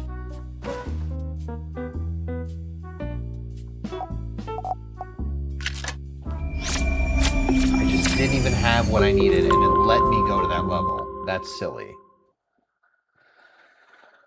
Oh man, I didn't think this would be so irritating, bro. Holy shit.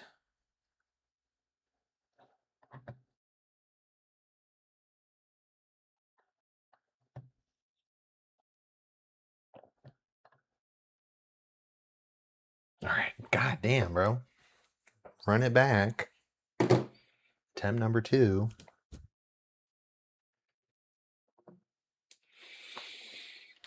Oh, I'm gonna pee again, bro. God damn it. Hold up.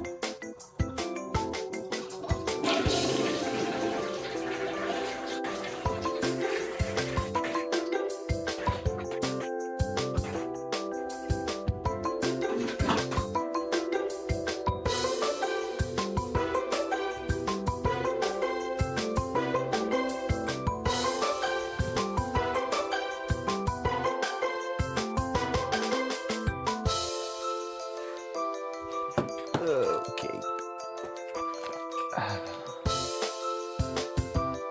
Let's try this again, dude. I was having fun, and then it really upset me, bro, out of nowhere. Oh, am I start? Oh no, I have to start over?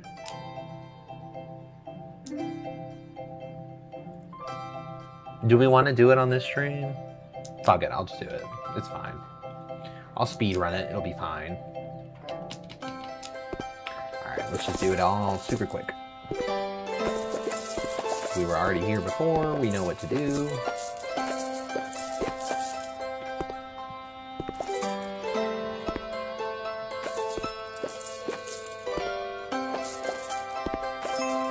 There we go.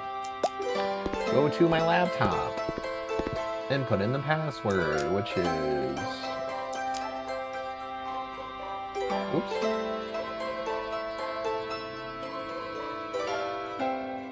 Three 326.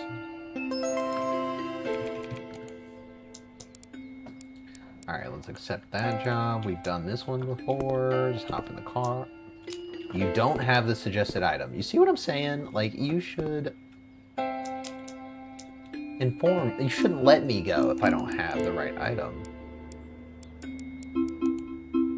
Yeah, let's buy that. Buy it. Oh, there we go. Alright. Now we go. So you knew I wasn't going to be able to do that job because I did not have the cable. You could have just been like, oh, you messed up already. You didn't bring the cable. I would have been like, oh, that's fair. Alright, we already know what we're doing. Turn that off. This is the fastest job you're ever going to see, buddy. Pull it off. Get the screws off. Get that off. Get that off. All these screws. Alright. Put it in. Put it in. And we're done. And we're done. Turn that on. Turn that on. You're good, bud. 30 seconds. In and out. Think we get a bonus for doing that fast?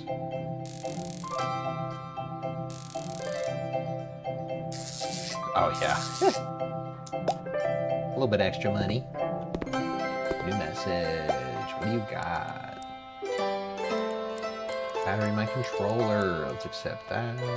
Accept that. Go to the workstation. Spin it around. Let's get those items. Yeah, we're an expert, bro. We've done this before. Pull these off. Take that battery out. Get a new controller battery and put it together.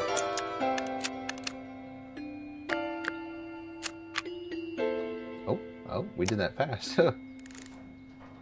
It skipped a few pieces. And it works.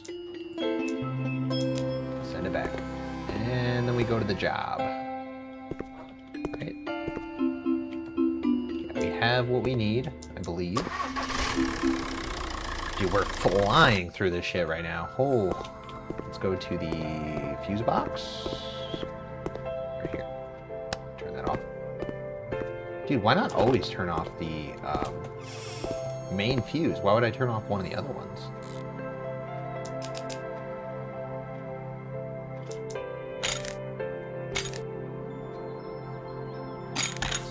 Unscrew those, pop it in, pop it in, pop it in. And plug her in. Turn around. Alright, and then we got this guy.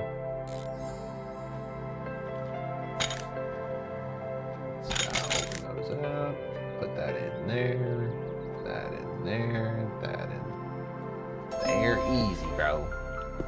Such a good electrician, dude. I think this would actually be really fun to do, but I know one time you would get shocked. I mean, you're not going to be an electrician and not ever feel that. So probably have some tough skin from over the years, thanks to my dad. Okay, plug it in. Turn that on. Oh, we gotta turn the fuse on.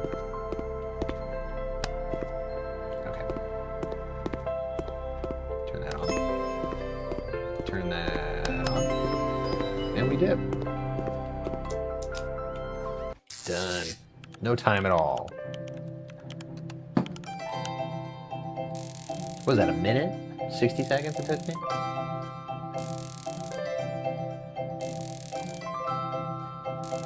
Racking that bill, bro. $10 to turn that bitch on. Woo. Alright. Now we're caught up, bro. We're actually caught up that fast. Oof. This guy. I'm doing it, bro. I'm doing it because I'm not letting you win. How many do I need? Should we get like 10? Alright, let's get like 10. Now we have the wire. Thank goodness. Alright, so we're gonna open this. Use our flashlight. Need a key. There we go. Open it up. Bro, he's got a key and a lockbox for the fuse box, but he does not have a door. He has a piece of plywood that just sits here. That's it. It's horrible. Right, use the... Ah, there we go. Knew something was wrong, bro. Can we connect it? Or no? Show cables? Oh yeah, I thought I already did it. Turn it on, right? These lights don't work as they should. Check the connection between them. Press U to see the cables connected. Well, I think now we turn it off, right?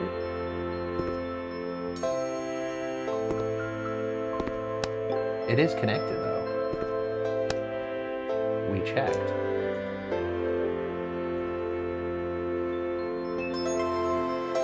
Oh, I didn't put out to in. I see. We turn that on. There we go. One works. How do...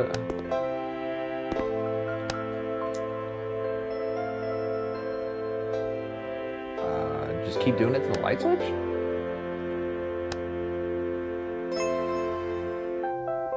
Wait, what?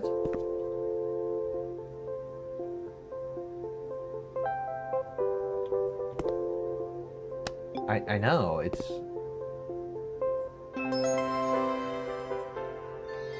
I know. You wouldn't turn them all on, though.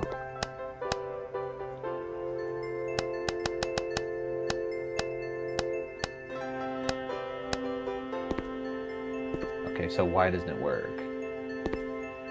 Dude, being an electrician's frustrating. I mean, this is just ridiculous.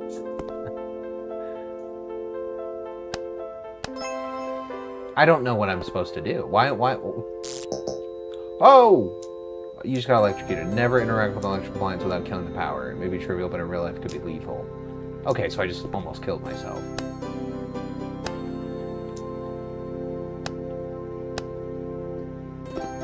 Bro, it's already connected. What do you want me to do?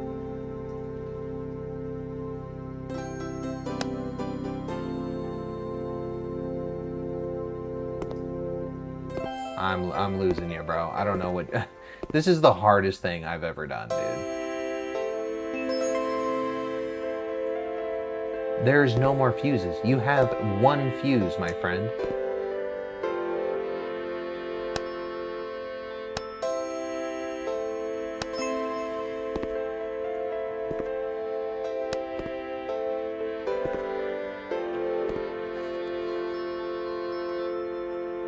Dude, this game makes me want to cry. This game just makes me want to cry. I tried that.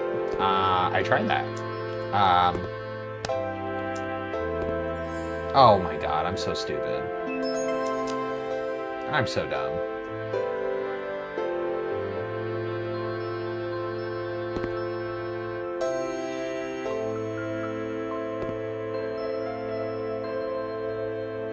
Wait, so what?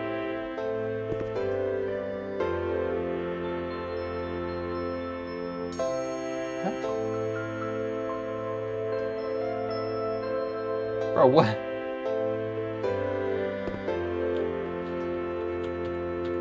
Oh. Oh.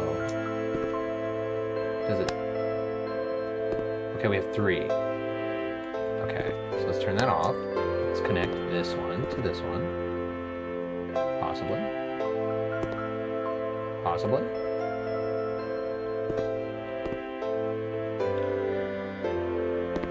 Okay, now I can't do it. Why can't I do it? Oh, I didn't have the fucking thing out. These are connected. Why are you showing me this? Yeah, these are all connected. So what are we doing?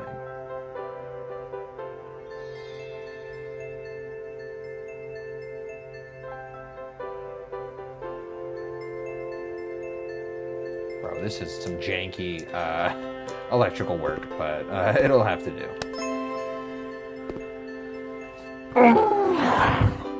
I hate being an electrician. I hate being an electrician. I'm not an electrician. I can't do it. I just want to connect this one to here. Why can't I just do what I want to do? You're gonna make this so difficult.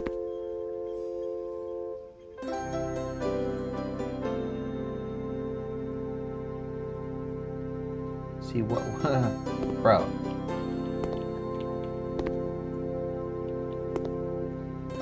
How is it green the whole time? You shouldn't be green if I cannot connect it.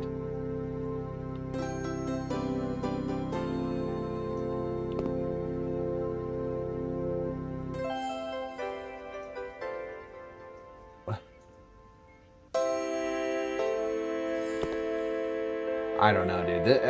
Am I just stupid? Am I fucking stupid as fuck? Like, what? How is this not working?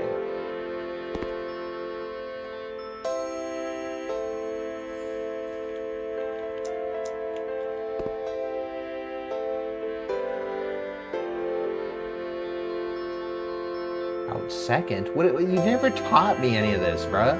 I don't know what the fuck I'm doing.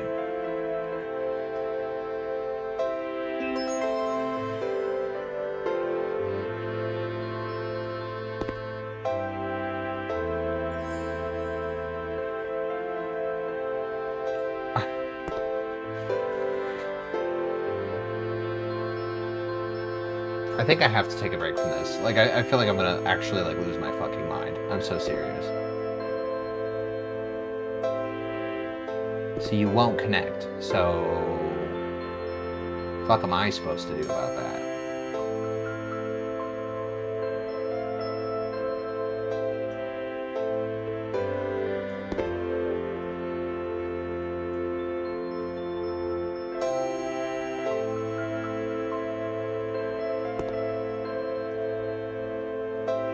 Where does it connect to, bruh? What am I doing? What is this shit, dude? This is so stupid. This is so fucking stupid.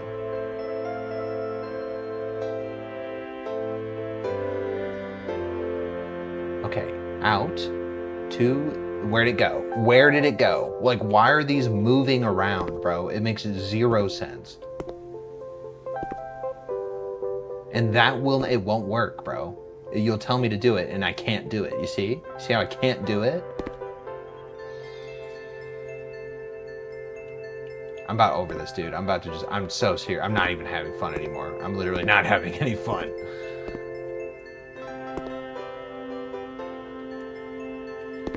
Alright, sorry, Dad. You're gonna have to go fuck yourself. I don't know what to tell you, bro. I'm over it. I'm so done, bro. I'm so done.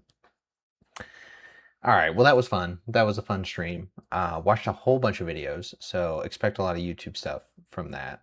This was about 4 hours, so I actually did a really good job. And then I'll probably stream again tomorrow, but we'll see. We'll see how that goes. Thank you guys for watching. I hope you enjoyed watching. I enjoyed streaming. And yeah, I'll see you tomorrow.